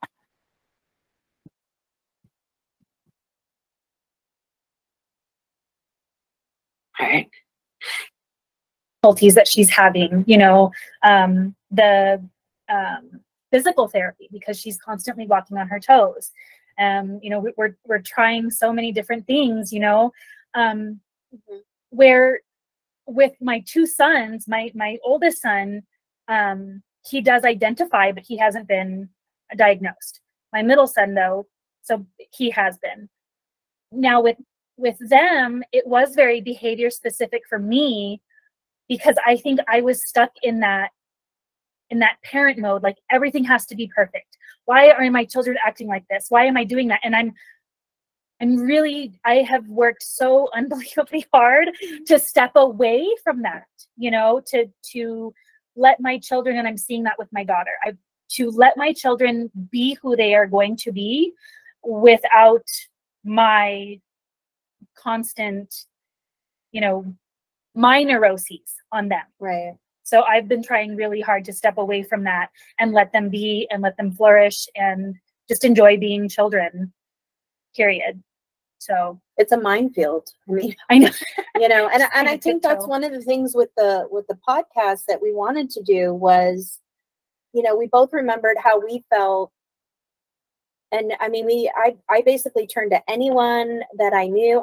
Everybody, I'm sure other parents can identify with this. They were on the internet, just researching, and you're finding all this. It's so much.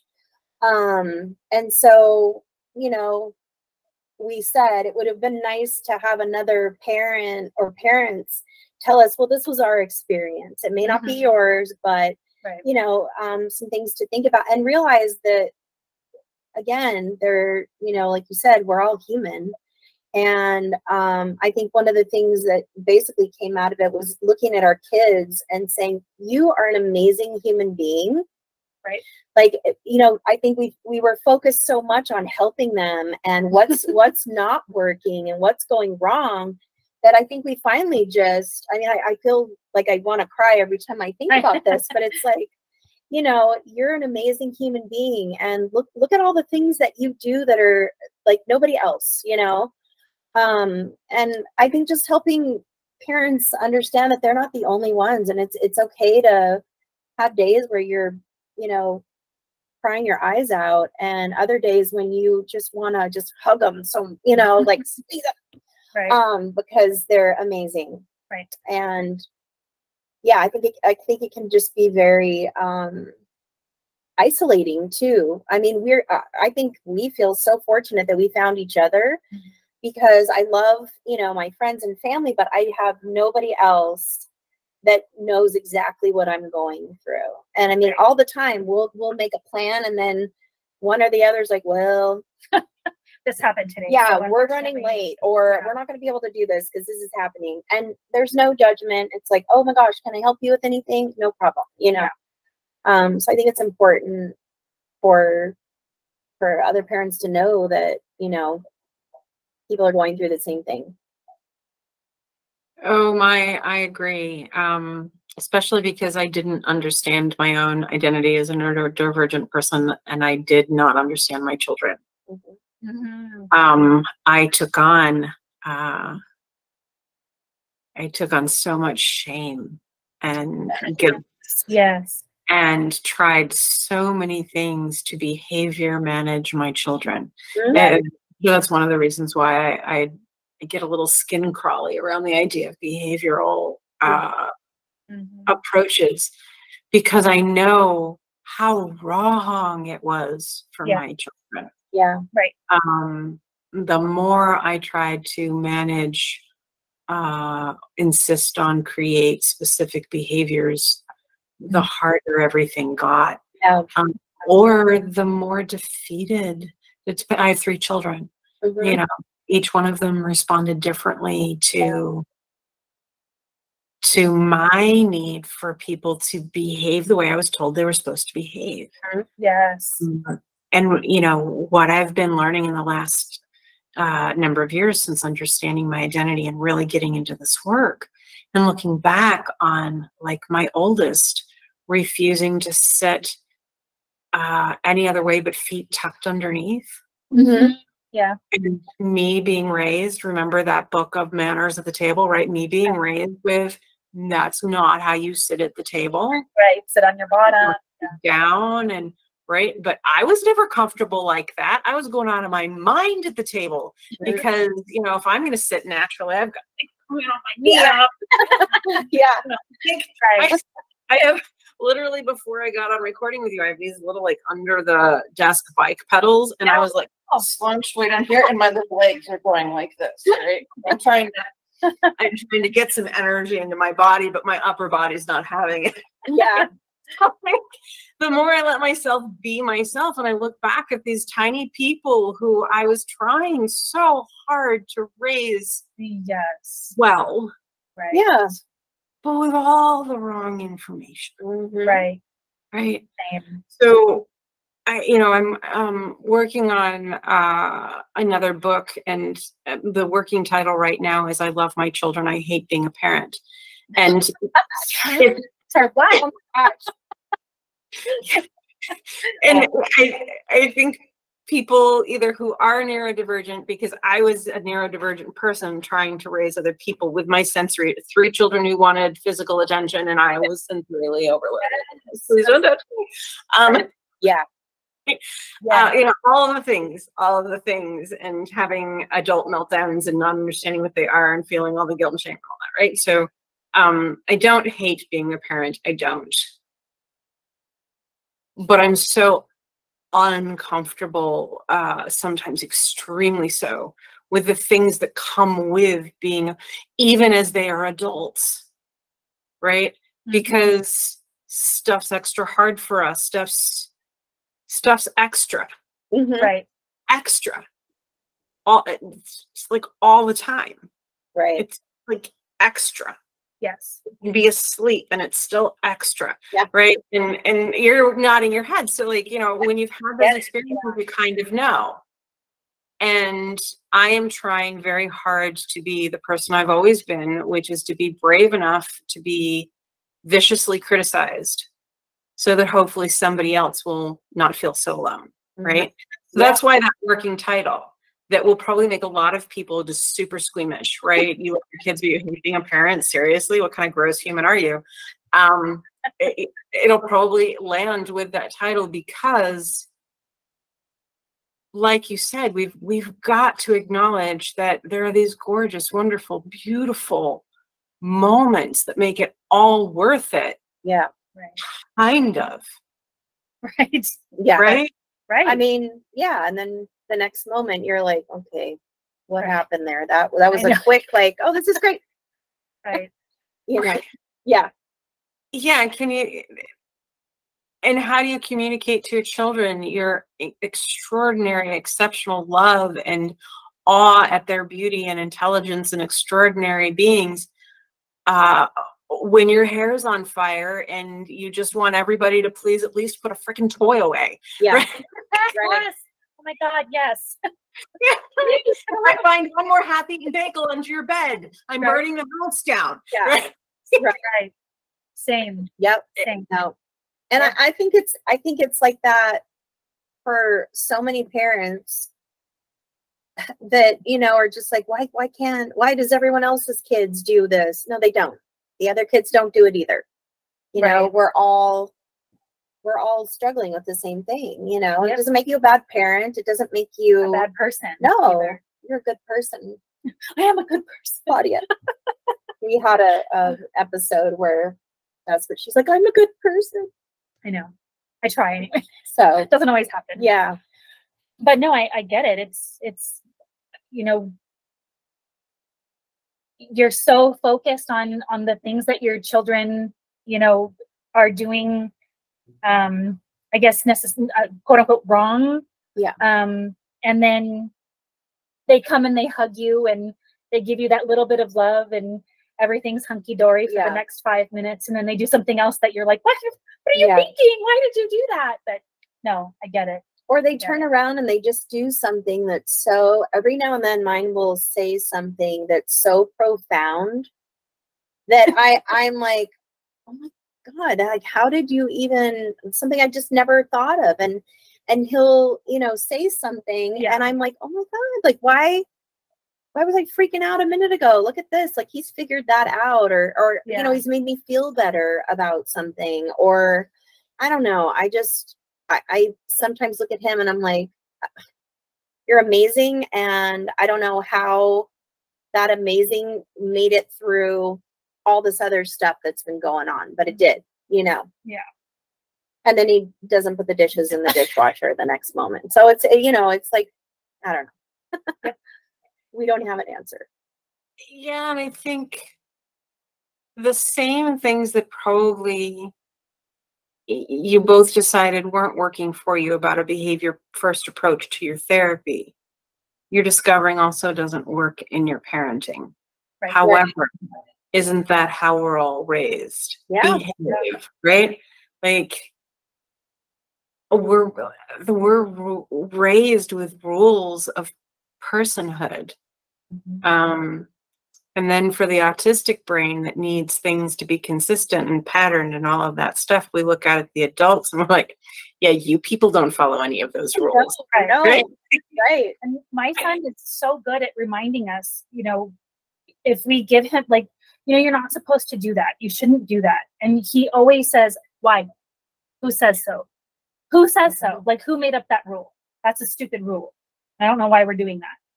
So he's very good at reminding us. And, you know, one thing that I think we've really prided ourselves on as far as parents, something that we, you know, recently started doing with our kids is making sure that they know that they can tell us when we're wrong and not making it a big deal or like be mad at them.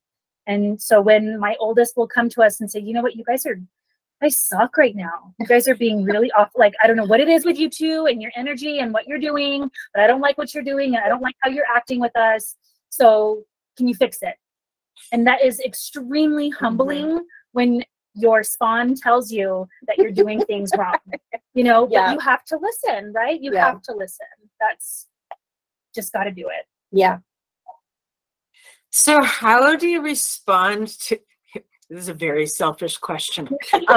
How do you respond to the people that tell you you're being too permissive? Oh, yeah. If you, that's like, you know, if you let your kid tell you you're wrong, you're not raising them to be respectful. If you just sort of let them, you're homeschooling them now, what? You couldn't like make sure they'd follow the rules. They're never going to make it as adults. You're going to make them codependent humans. Right. All of those criticisms. Do you have a kind of a set of responses you feel confident with? Or are you still working that out for yourselves? I think for the most part, I just say, so, and according to who? Who's, I don't understand. I don't understand the question. Yeah. You know, like, what does it matter? If if they're healthy and, you know, strong and independent, then who are we to tell them that they're wrong? I just basically will say to someone it's none of their business. And, you know, I very politely say, you know what, it's not for everyone. Not everyone is able to, you know, homeschool. Not everyone is able to do that. And I totally understand it. I'll admit I'm snarky sometimes. Well, I kind of gauge it. Are they really like interested in how this is working? Or are they just, because I think what happens is a lot of people, when you say, I'll say, oh, we homeschool, the first thing out of their mouth is, oh, we could never do that. So it's almost like, sometimes I wonder if it's their own shortcoming, their feeling of shortcoming, like, well, wait a minute, why can that parent do it and I can't? Is it? And so it's hard to tell where they're coming from, but if it is something where they're very, critical, just ready to sort of judge me for that, that's when I'm like, well, it's none of your business. Mm-hmm. Or it's not for everyone, and you probably couldn't do it. If you say you can't do it, you probably can't do it. Yeah. And that's why you're not doing it, So yeah, I haven't really had a lot of experience with people. What's happening now is my kid has always been big. My husband is a giant, and my kid looks older than he.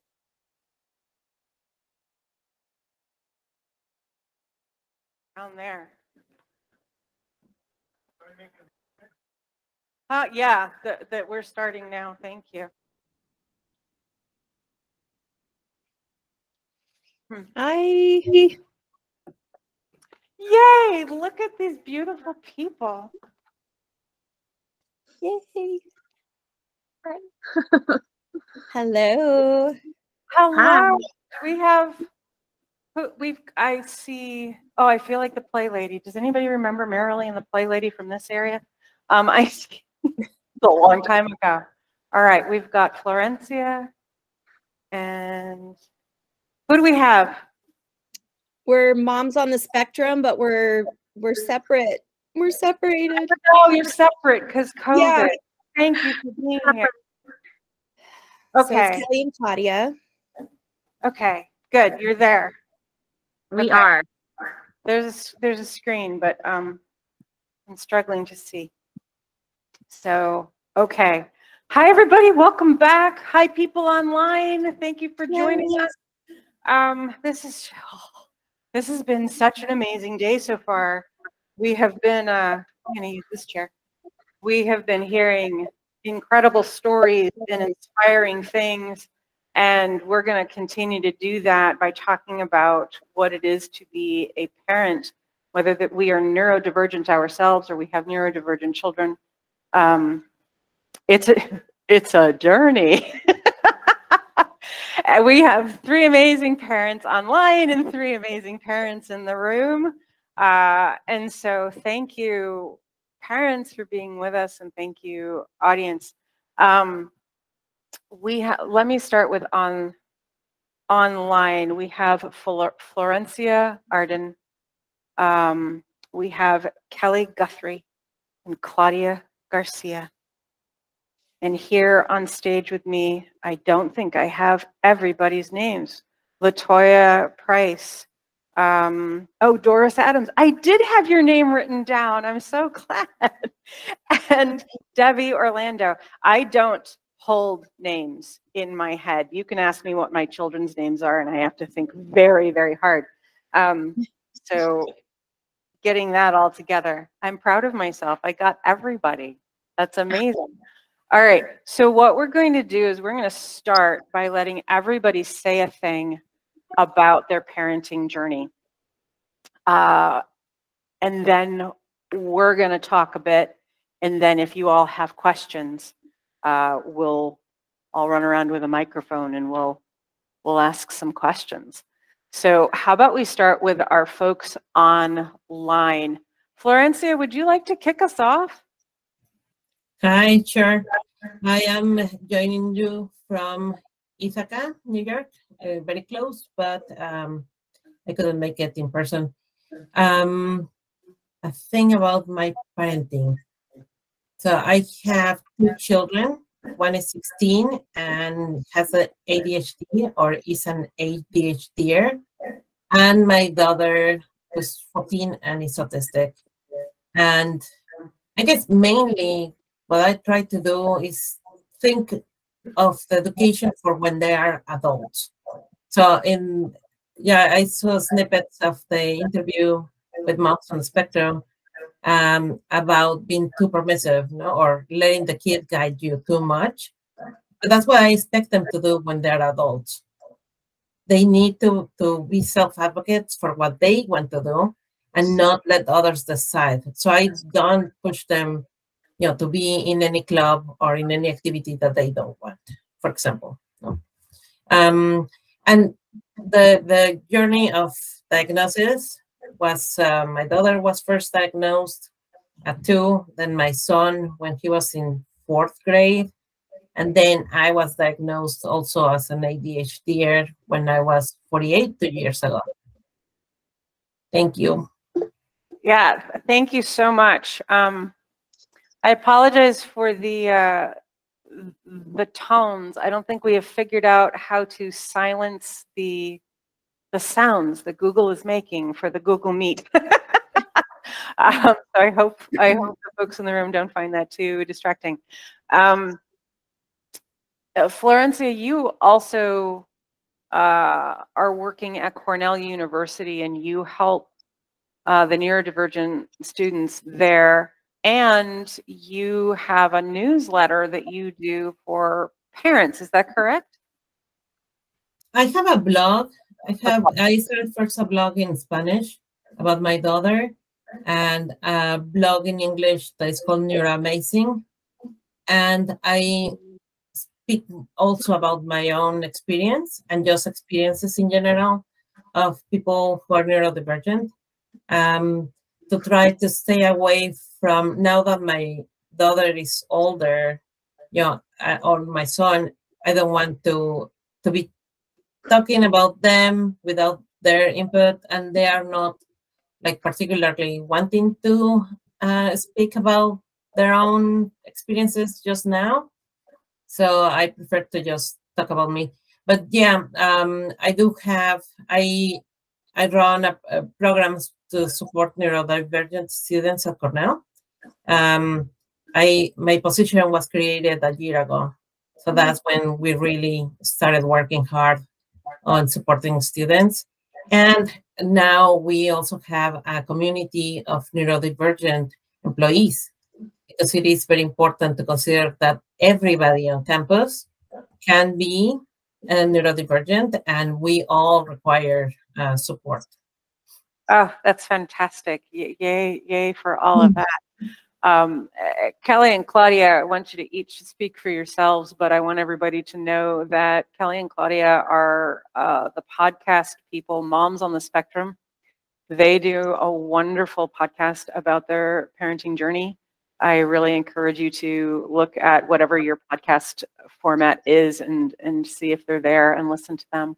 But Claudia, why don't you go first? Tell us about your experience. Sure.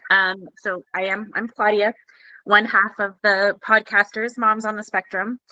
And as far as my journey goes, I do have 3 children. My oldest just turned 20, and he was never officially diagnosed, but he does self-identify as autistic.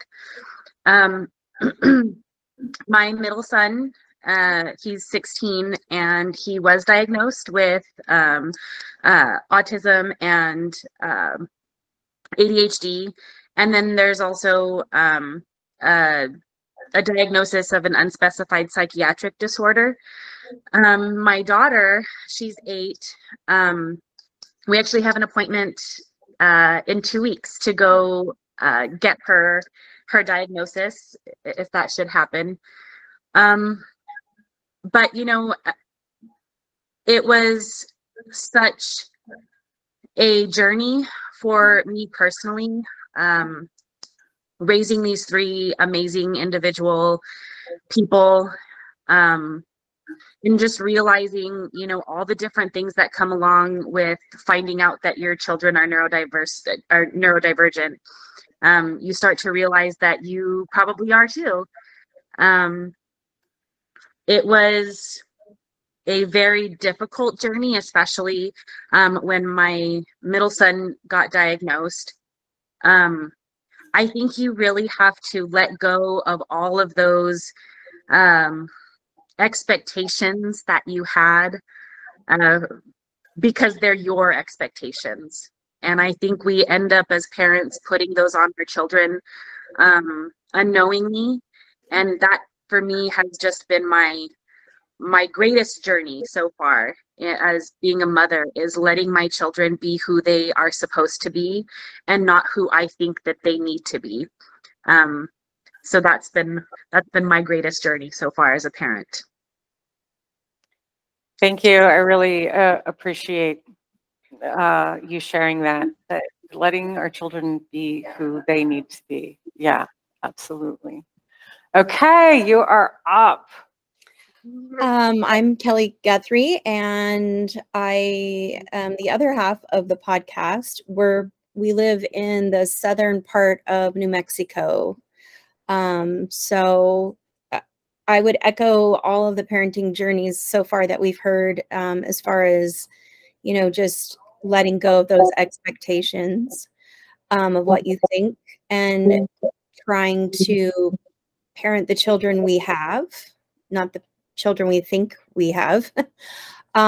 We also came to a diagnosis, what would be termed late. You know, my second son was 10 when we got the official diagnosis. I have a 20-year-old and then so now he's almost 16. And yeah, it's ever changing. I think, you know, just trying to adapt to what he's struggling with, and to make sure that he, you know, is getting what he needs. I really love your answer, Florencia, about, you know, your children need to advocate for themselves. And that's basically what, you know, we've come to realize too, is that I'm not doing him any favors to condition him basically to follow someone else's, you know, orders or whatever. So yeah, it's been, I think like Claudia, I've learned a lot about myself. And it's, even though moments are heartbreaking, there's so many moments that are just so joyous. And I think to myself, how did I get that lucky? I hit the jackpot. So that's my story. That's such a sweet representation. You know, we've talked, you are part of the virtual program. You know, we love our children. We love our children. And they are gifts and blessings. And there's also a lot of really hard stuff that comes with this journey. And you put that very sweetly. Toya. Sure. So I think for me, my parenting journey has been one of self-discovery. And what I have discovered is my superpower is my daughter's kryptonite. And what that means in parenting is I'm a rescuer by nature. I'm a helper. If you need something, I'm the person that you called. If you call me right now and say you need rocket fuel, I'll tell you I have a friend at NASA and I'll get it to you by 5 o'clock. That's what I do. So as translating that to my parenting, I would see my child try to do things. I'm like, no, let me show you a better way. Or no, let me do that for you. I wasn't allowing her to navigate the world the way that she saw the world, nor was I allowing her to be her authentic self. And it wasn't until she started to say, Mom, I got this. Let me do this, and see her flourish on her own. And that's when I realized my superpower is your kryptonite. Let's find a way, you know, I can support you better, right? Oh, I relate to that. I'm a fixer. And one of the things that you can learn about if you get the virtual program is pathological demand avoidance, or PDA. For those of us in this country, you see PDA and you might think public displays of affection, and that is not what PDA is in this world. Myself and my kids were loaded with it. So, you know, mom trying to come in and help with anything was met with the brain's automatic response of no. And it took me a really long time because I didn't know my children's neurodivergent identities. I didn't know my own until we were all adults. And so the things that we've all had to work through Not because I was a bad parent, but I was an ignorant parent. And I was trying to do the best I knew how to do, but that literally created trauma situations for all of us. And being able to acknowledge that and kind of ride that emotional wave of being the cause of some of your kids' problems, it's a rough one, but it's a necessary one. So yeah, thank you for sharing that. I really relate. Yeah, go ahead. Hi, I'm Tourette. I live in Marathon, New York. A small farming rural community. I'm blessed to have been gifted with 3 wonderful children. My oldest, Megan, is 47. My middle child, Brian, who I will speak about today, turns 45 in a couple days. And our youngest is 36. And I feel that I was given a gift with Brian. He got a very early diagnosis. So some of you did not have that. At 6 months, he was diagnosed with mild cerebral palsy. At 17 months, he was diagnosed with autism. And then at 3.5, even though we thought he was deaf at 8 months of age, he received the diagnosis of severely, profoundly deaf. So it has been a very long journey, because you have to remember, Brian was born in 1977. There was nothing out there. We didn't even know what the word autism was. When we got that diagnosis at 17 months, we went home and read everything we could. And it definitely has been a journey, but it has been a great journey. Now, maybe this isn't a good thing, but my life changed completely. And my life revolved around caring for him, advocating for him, meeting his needs. We were inclusion people long before inclusion was even a word. Remember, 1977. And we have had a journey medically, definitely educationally, and socially. And it has been rewarding, very rewarding. And we love to educate people just subtly. Brian does that. Now, Brian he uses sign language, but remember, he's severely autistic. But he shows me, I do have to advocate for him, but he shows me what he wants, tells me or shows me what he wants, and then I work towards that. And it's been great, and I'm happy to be here to share with you. Thank you. I think all of us who find ourselves with children with special needs find ourselves needing to redesign the plans we had.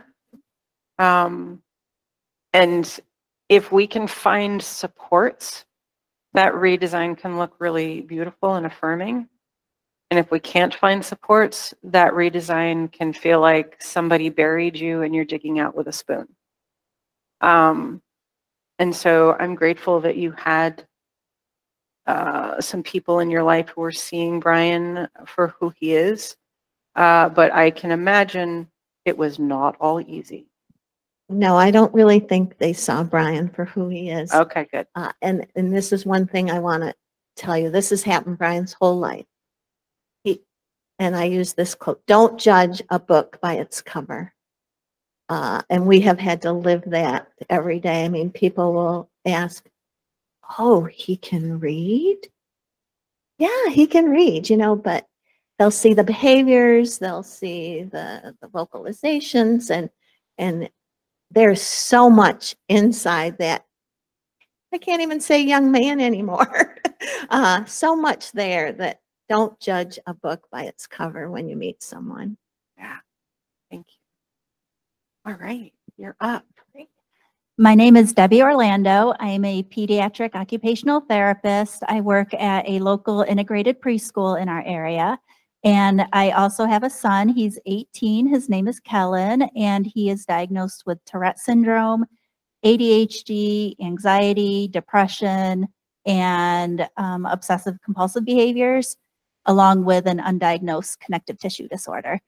And his journey to diagnosis was a very long and rough one. He first showed signs of tics when he was 4, but our concerns were brushed off and we were kind of, didn't learn what we needed to then. And it took him 9 years. He wasn't diagnosed until he was 13 when he finally received his Tourette diagnosis and was able to get his 504 plan in place and get all the help he needed at school so that he stopped getting in trouble at school and his needs were able to be met.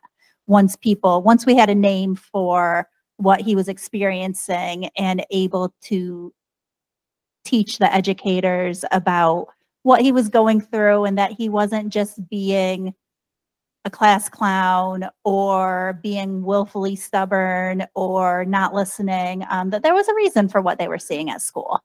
And so we've been it's been very important to us to help teach others so that other kids don't have to go through such a long time of waiting for the correct diagnosis, to help ensure that medical professionals and educators and people in the community are aware of his different diagnoses so that they can kind of spot some of the red flags and hopefully support other kids that may need the help. And a couple things have stood out to me. One of them was learning just how much homework as a parent I needed to do to be able to support my child.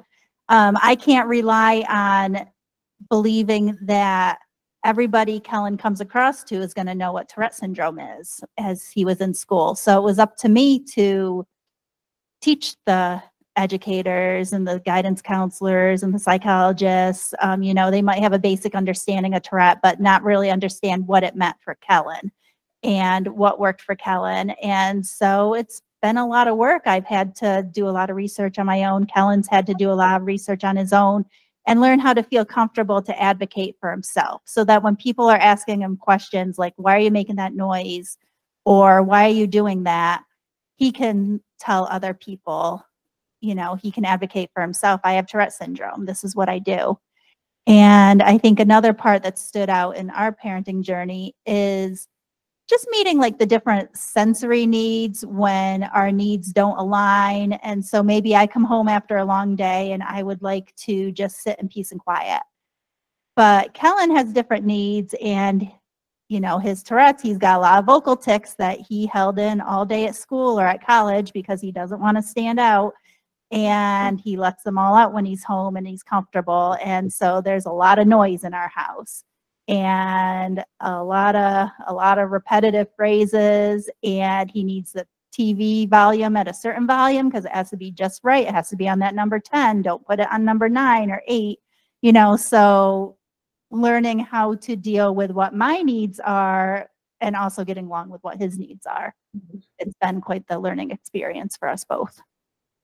Oh, I bet all of us relate to that, right? How do I meet my needs as a parent while I navigate the needs of my children? One of the things that that I look back on, not knowing my children's identity, not understanding at all what they were going through, and being one of the participants in the blame and shame game. While trying to advocate at school. My oldest, who's almost 30 now, brilliant individual,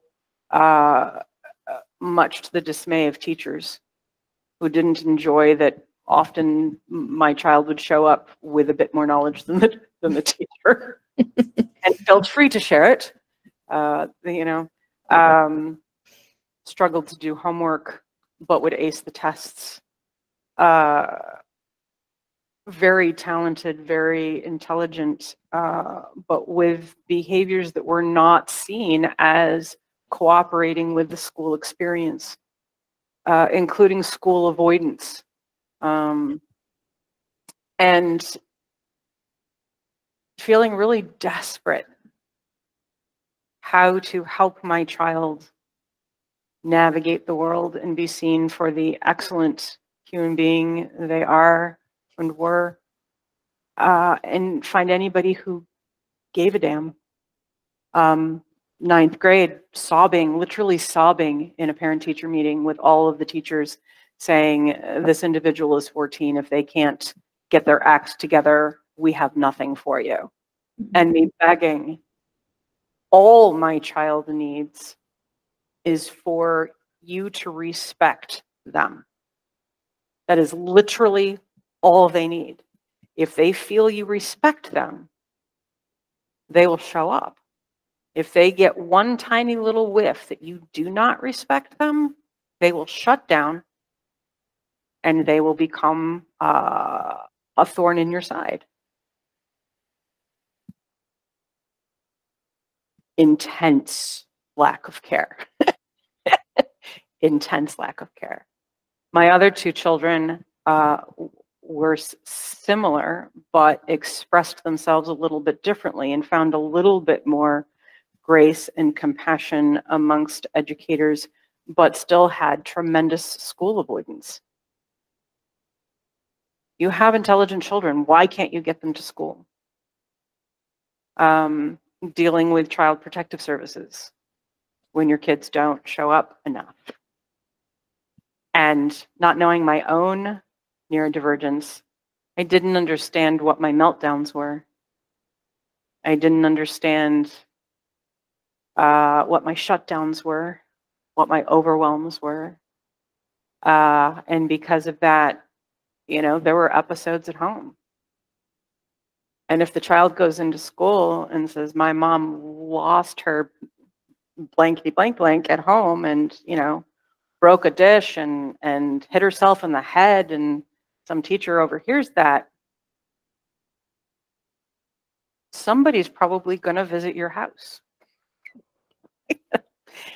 And there was no way for me to explain. There was no way for me to even personally understand.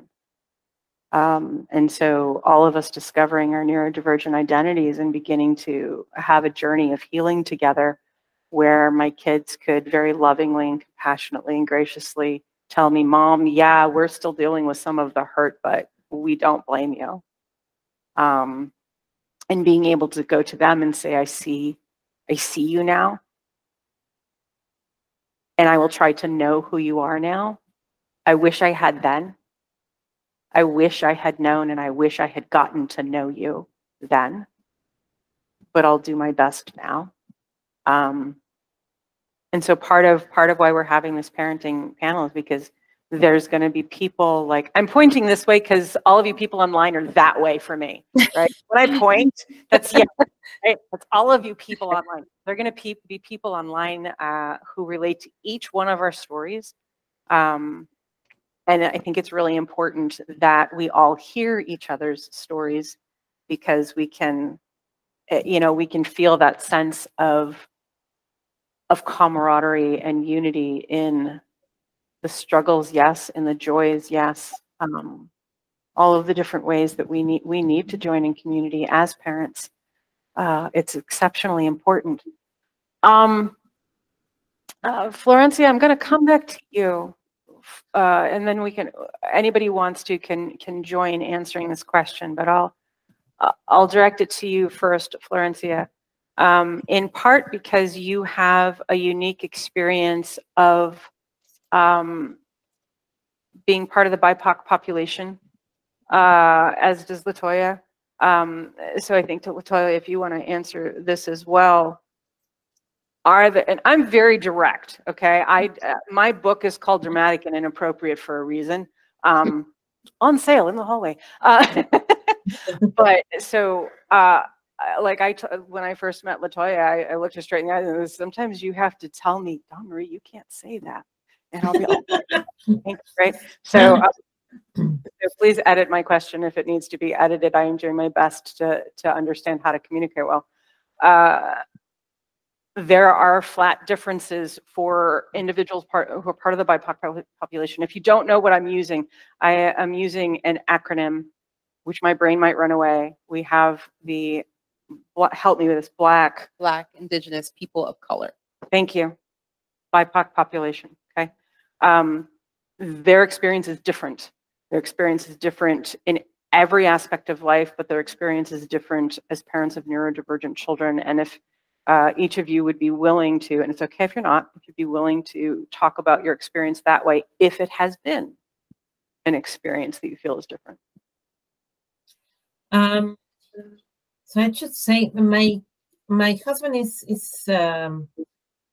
yeah, his family is from Northern Europe, and I'm not particularly dark-skinned, or like my family is mostly from France and Spain, so my kids really present as white. So we didn't have really that much in the way of discrimination or lagging in reaching a diagnosis. For example, my issues with reaching a diagnosis were basically the same as for everybody. Long wait times to get a good diagnostician, and even there not being diagnosticians. So 12 years ago, when my daughter was diagnosed, we found like one person who did a good evaluation of very little children who are also not fluent in their way of using language. So she took into consideration a lot of nonverbal, I don't know, assessment. And so that was for her. For my son, really, the biggest issue was that he is very smart.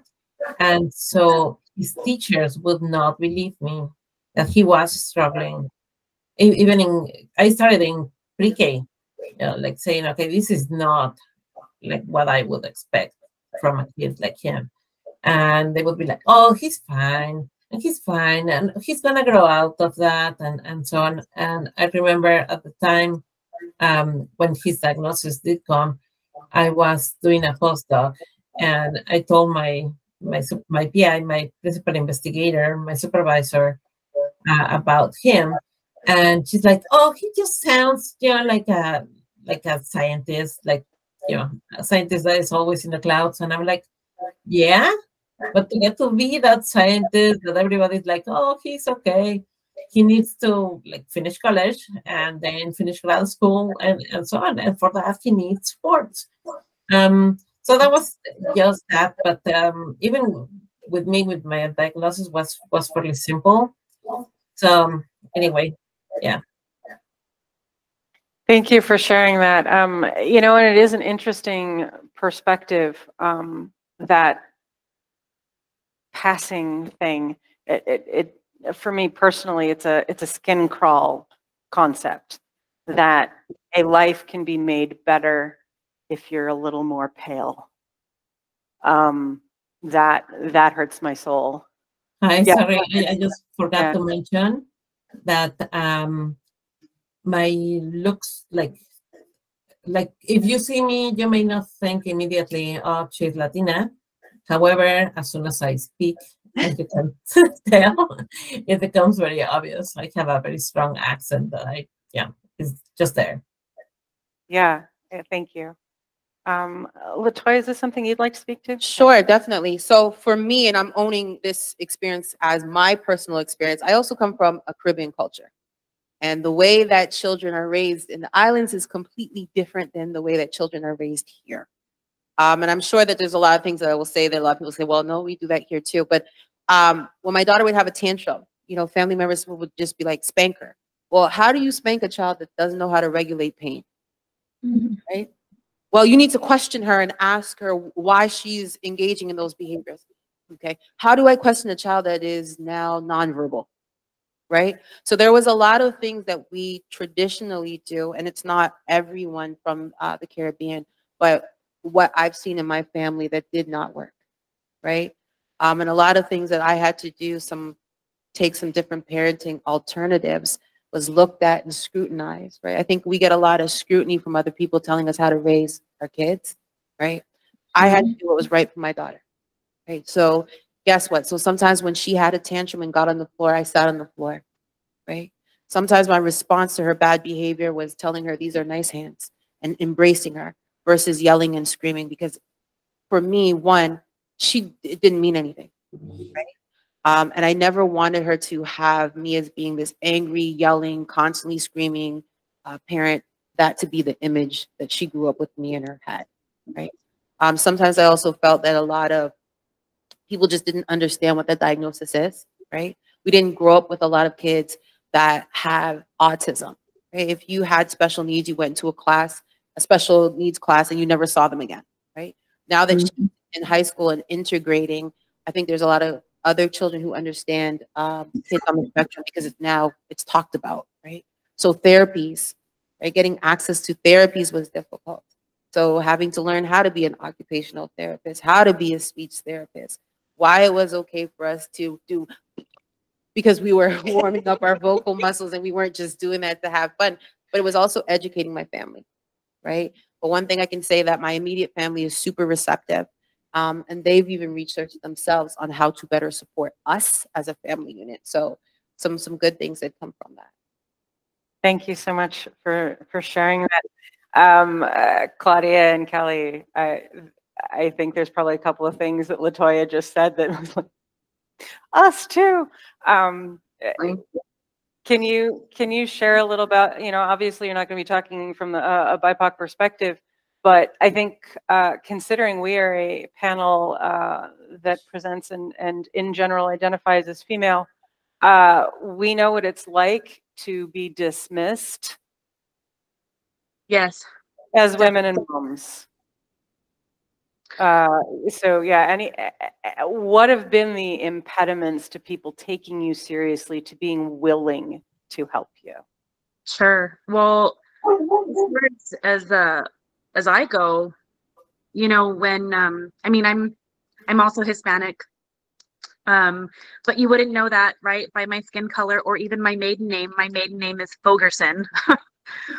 But my mother is half Lebanese and half Hispanic. And I married somebody who is Hispanic as well. And I think that here, especially here where we live in southern New Mexico, there is a large Hispanic population. And that also speaks to the kind of services that we get. And, I think it also spoke to how quickly we were able to get a diagnosis, because in this culture here in this region, a lot of Hispanic people tend to dismiss you or say, that's just boys. That's just how boys are. Oh, don't worry about that. Oh, no, don't worry. But of course, as a mom, and even my husband, right, when we were really questioning Noah and what was going on with him, he was the first one to tell me, he's just a boy. He's going to grow out of it. It's not a big deal. Don't worry about it. And, here I am thinking, but I'm his mom. I know something's wrong. I know something's going on. Somebody please just listen to me. So that was a really difficult hill to climb, especially by yourself. And eventually, I do have a really wonderful partner who does tend to listen. But again, that was also a journey that we had to take together to reach that point. But so yeah, definitely the Hispanic culture here was a very difficult hurdle to jump over. So I completely understand. I get it.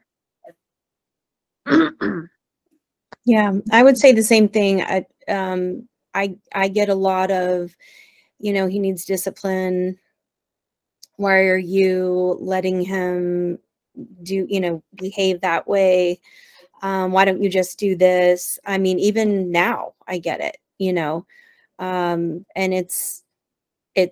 I wish people, instead of saying that, would actually look into it if they're that concerned. Like, have you actually researched any of that? Have you looked up, why he is stimming? Look at what stimming is, and then, talk to me about it. So yeah, definitely and it's hard when you're trying to figure out that you don't know yourself what's going on. And then you're trying to also, you parent a certain way. And then I always called Malcolm my spirited child because was just always, what people would call just willful. He just, whatever you wanted him to do, he would just not do it. But yeah, it's rough. And I mean, I think realizing that I don't have to listen to what they're telling me. I have to say, no, this is what I'm doing. And this is what's helping, and I too am lucky. I have a really supportive, husband and, but it's tough. Even our extended family is to this day is still very clueless about, what we have to do and why we're doing it. Yeah, thank you. I do think that family component can be a little rough. How have you two found your journey? I mean, we all struggle with impediments, but what's been some of the harder stuff that's gotten in your way? I think you said something about being a woman, and I don't have a lot of degrees after my name. I'm a mom, and I knew my son the best.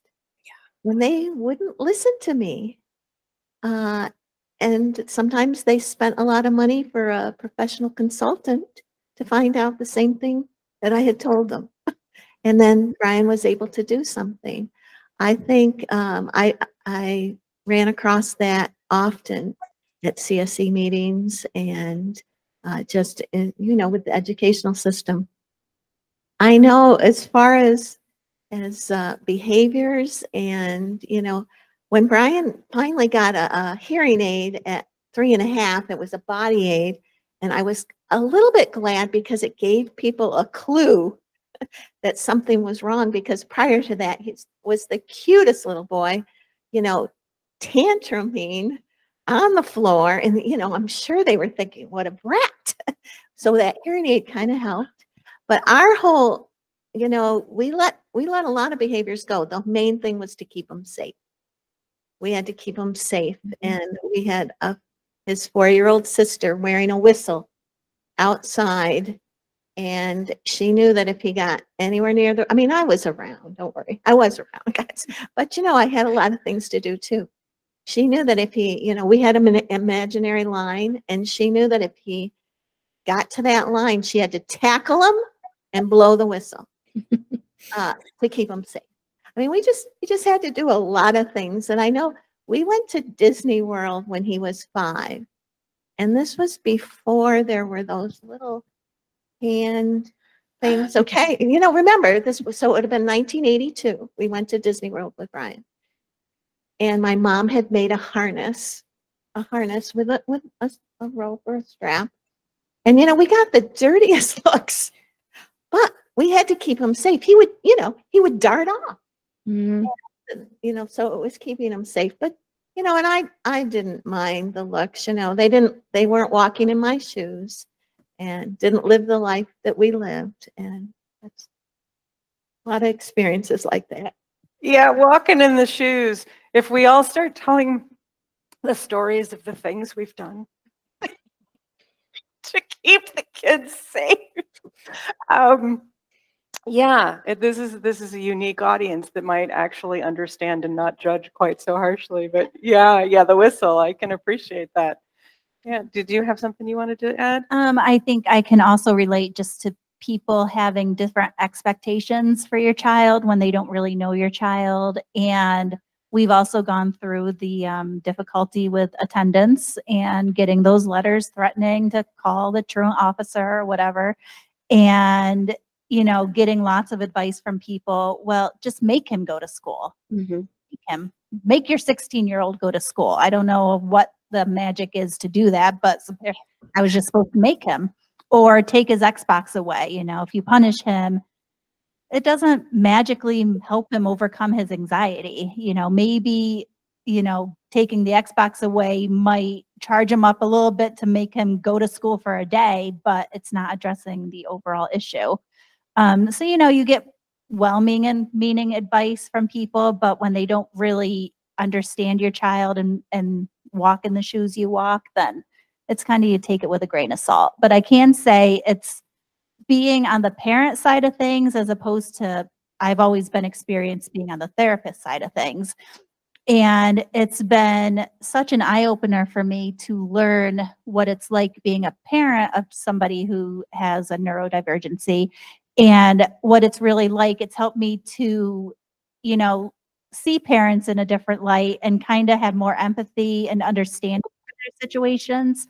And to understand, you know, as before, it'd be easy for me as a therapist to say, well, you just need to practice this with your child. Just practice this every night. You know, now I understand the reality of how difficult it can be to just do something like that. Or I always tell parents, I understand going to parent-teacher conferences or CPSE meetings. It's so much more difficult being there as a parent than to be there as the teacher or the therapist or the professional. And I make sure to acknowledge that to the parent, that they are the experts in their child.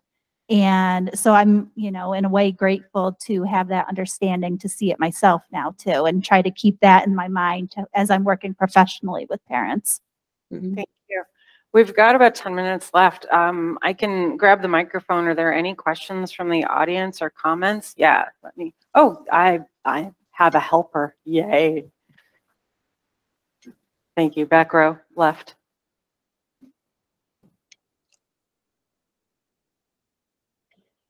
Hello. You guys hear me? Yes, we can All hear you now. Thank you. Hi, I'm Jess. You guys, you women, amazing strength, number one. I think that should be commended. I have a mother who has ADHD. I have a sister who had ADHD. I have a niece who might be on the spectrum and a nephew who might be on the spectrum.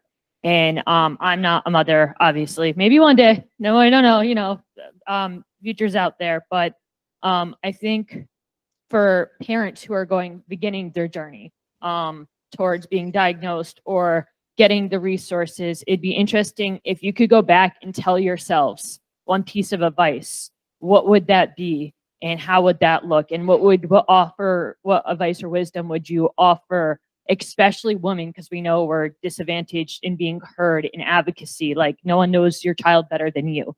And I know some of you express like your partners not being in your corner at certain parts along the journey. So what advice would you give to parents who are embarking on their journey forwards with their children? Latoya, you want to take that first? So for me, I know there's people in the world that are passive aggressive. I'm aggressive, right? So that's kind of the way I took the advocacy for my child. And I think sometimes people fail to realize that you have to be a little bit forceful when you are being an advocate. And if someone tells you you are being aggressive, no, I am being an advocate. And that's one of the things that I did from the start was I didn't just accept any diagnosis, right? All labels don't fit all bottles. So if I know my child better than you know my child, then we're going to have some dialogue, right? When my daughter first got put on medication, I actually, here's mommy's neurodiversity coming through. I charted her. I charted what she ate for that day. I wanted to make sure it was the same temperature, what her behaviors were. So when I went back to the doctor and said this medication wasn't working, and the doctor was like, no, it's clinically proven. I'm like, well, it's clinically not proven in my child. How do you know? Well, take a look at this bar graph, right? Those are the things I do. At school, I ask questions, right? I show up. I am that creepy parent that sits in the lobby and peeks through windows because I want to make sure that my child is getting equitable treatment. So I would go back to myself and say, good job, continue to be an advocate. Don't worry about that label being aggressive. And I'm going to add on to that. Not all of us have that within us. You know, like I said this morning, I can stand up here on stage and I can talk and I can run the panel and all that kind of stuff. But if you come up to me and say, Dawn-Marie, you did a bad job or you're wrong, I have a sensitivity dysphoria that kicks into gear, and my self-talk in my head is personally devastating. And I'm going to have to go sort that out. And my brain might not let that go for a long time or ever. So I did not feel capable of advocating. I would have needed a friend, right? I would have needed somebody who can watch me become non-speaking and overwhelmed and shutting down and go, okay, I got this, right? And take over for me and be that with me, in part so that those messages could get out there, but in part so I wouldn't have felt so spectacularly alone. So if you have it in you to be that advocate, yeah. If you don't, find one. Online, any of you three want to speak to this question? I wanted to say, when my daughter was diagnosed, we went through the whole process of getting her eligible by the Office of People with Developmental Disabilities here in New York. So then she could get the Medicaid waiver support and so on. And it was a 8-month journey, I guess. And that was with me. At the time, I was a researcher, so I could really, decide to go to meetings, and I had total freedom. I had a car to go and meet with the people that I needed to keep this going along. And still, it took me that long. And it was like they would say, okay, so we need to meet again. And I would be like, okay, tomorrow? I can come tomorrow. No? And then I wrote a letter after all of this happened, and my daughter was deemed eligible. And then we got the Medicaid waiver. I wrote to them saying, okay, this is how my story went. And this is totally unfair for everybody because I was able, I had a car and I had flexibility in my schedule to just come anytime. But if somebody has a job where they cannot leave at whatever time or work every day 9 to 5, no exceptions, how can those people get the resources for their children? So I think we need to keep on pushing, not just for our kids, but to show what in the system is broken so that all kids have the same opportunity. That's great. Thank you. We've just got a couple minutes left. Is there another question from the audience? Okay, then I'm going to ask this, Kelly and Claudia, very similarly to our audience question. If there's one thing that you could ask of the world out there in relationship to you as a parent and or to your children's journey, what would you ask for people to know or to do? Great question. Yeah. Great question. I think for me, the thing that I would really like is equity across the board. I think we spoke about this in our interview with you, Dawn, about the DD waiver program that's here. And I know it's across the board, right? But here specifically in New Mexico, I think what really frustrates us is just the amount of hoop jumping you have to go through in order to get your child into this program. And just because my child can tie his shoes does not mean that he is ready to be in the world and on his own and taking care of, adult things. And so I wish that people would be equitable across the board. If you're going to offer a program to people who are quote unquote disabled, then you should do, whether they have a label or not. It's really frustrating for us to be so just resourceless here in the Southwest. It is incredibly frustrating to us as parents. Yeah, I think a lot of the parents can relate. right now in this area of New York State, there is an 18-month to 2-year wait list for children's diagnosis. And in some situations, even longer. Mm-hmm. That means your child who needs assistance, who needs a care plan, a specialized education plan, etc., is going without. Yeah. For as much as 2 years. Yeah. And simply because you're on the wait list doesn't mean you're going to find a diagnostician who's going to see in your child what you see in your child. You still may not get for them the help. So yeah, I really hear that. Let's try to make things better for everybody, because we will take care of those who have extreme need if we're doing things across the board for everyone. Right. Yeah. Did either one of you want to speak to that? Is there something you would like to share that, gosh, you wish the world would hear? I think the main thing I wish people would just keep in mind is just be nice. It's okay if you're not an expert in our child. It's okay if you don't understand their diagnosis or what they're doing. Just be nice to them and teach your child to be nice. There's a lot of focus on your child being, you know, getting good grades and being a good athlete and having lots of talents, but focus on teaching your child to be nice and to have empathy for others, even if they don't understand others. And even if other people are different, you can still be nice to them. It doesn't cost you anything. Yeah. Oh, all the heads in the room were like, yes, yes. You know, you people online, you can't see the room. We can see the room. There was huge yeses to that. Yeah, absolutely. Really quick. So I would ask for space, but not just space, a space of grace, right? So it's one thing to allow us in a room, but allow us in the room with that grace that if we make a mistake, that we can learn from it.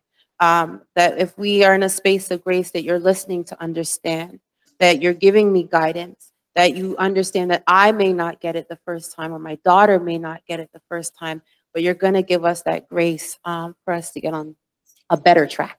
Not necessarily the right track, but a better track.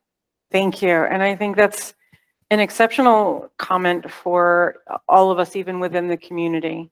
Out there in social media, there's a lot of aggressive language correcting, terminology correcting, arguing over whether all of this is fundamentally disorders, disabilities or not. We've got a lot of snarking at each other going on, if that's a term, international, sorry, a lot of unhappy conversations going on. I think so much of that is coming from our trauma, when the world doesn't understand us and doesn't believe us and limits our ability to be well in all aspects, or limits the opportunities for children to be well in all aspects. We can cling to the terminology and the perspectives that we find validating with our last breath. And when somebody, especially in the community, seems to invalidate us by using a different term or have a different perspective, it can feel like we've been punched square in the face. And I get that. I have compassion for that. However, if we're so busy fighting with each other, we're not going to find the places where we do agree, where we can support, and where we can move forward. And so, yes, do we need to find better language? Do we need to find a more unified and collective way of being as a group? Yeah, but it's going to be bumpy, and we're not always going to agree. But we are always going to be in it together. Thank you all. Wonderful, wonderful parents and people in the room. This has been exceptional. Latoya is going to be back this afternoon, as am I. If you only got the morning ticket, stay anyways. Don't leave. This afternoon is going to be absolutely so powerful. You need to be here. Yeah. Oh, sorry, I have a presentation this afternoon too. Yeah, yeah. Really great breakout sessions, wonderful things on the main stage. So I hope you do stay. And to all of you online, we're back at 1 o'clock Eastern Daylight Time, GT -4. Be here. All right. Thank you, everybody. Thank you. Thank you. Thank you.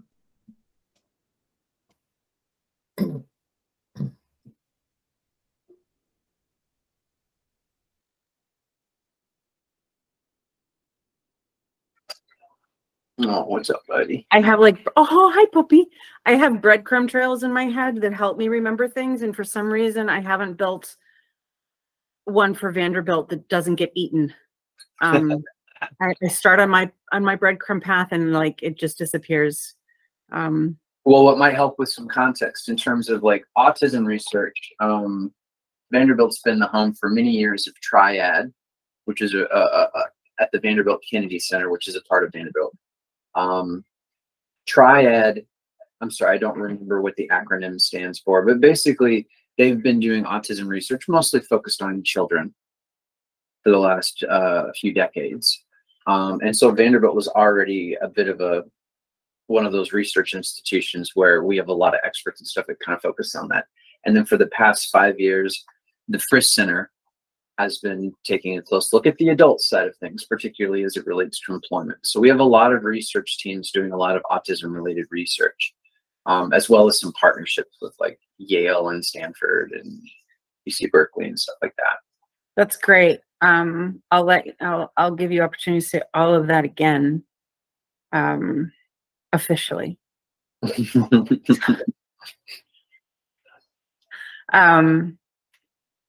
But we can talk about, these are all very casual and they tend to be beautiful expressions of ADD.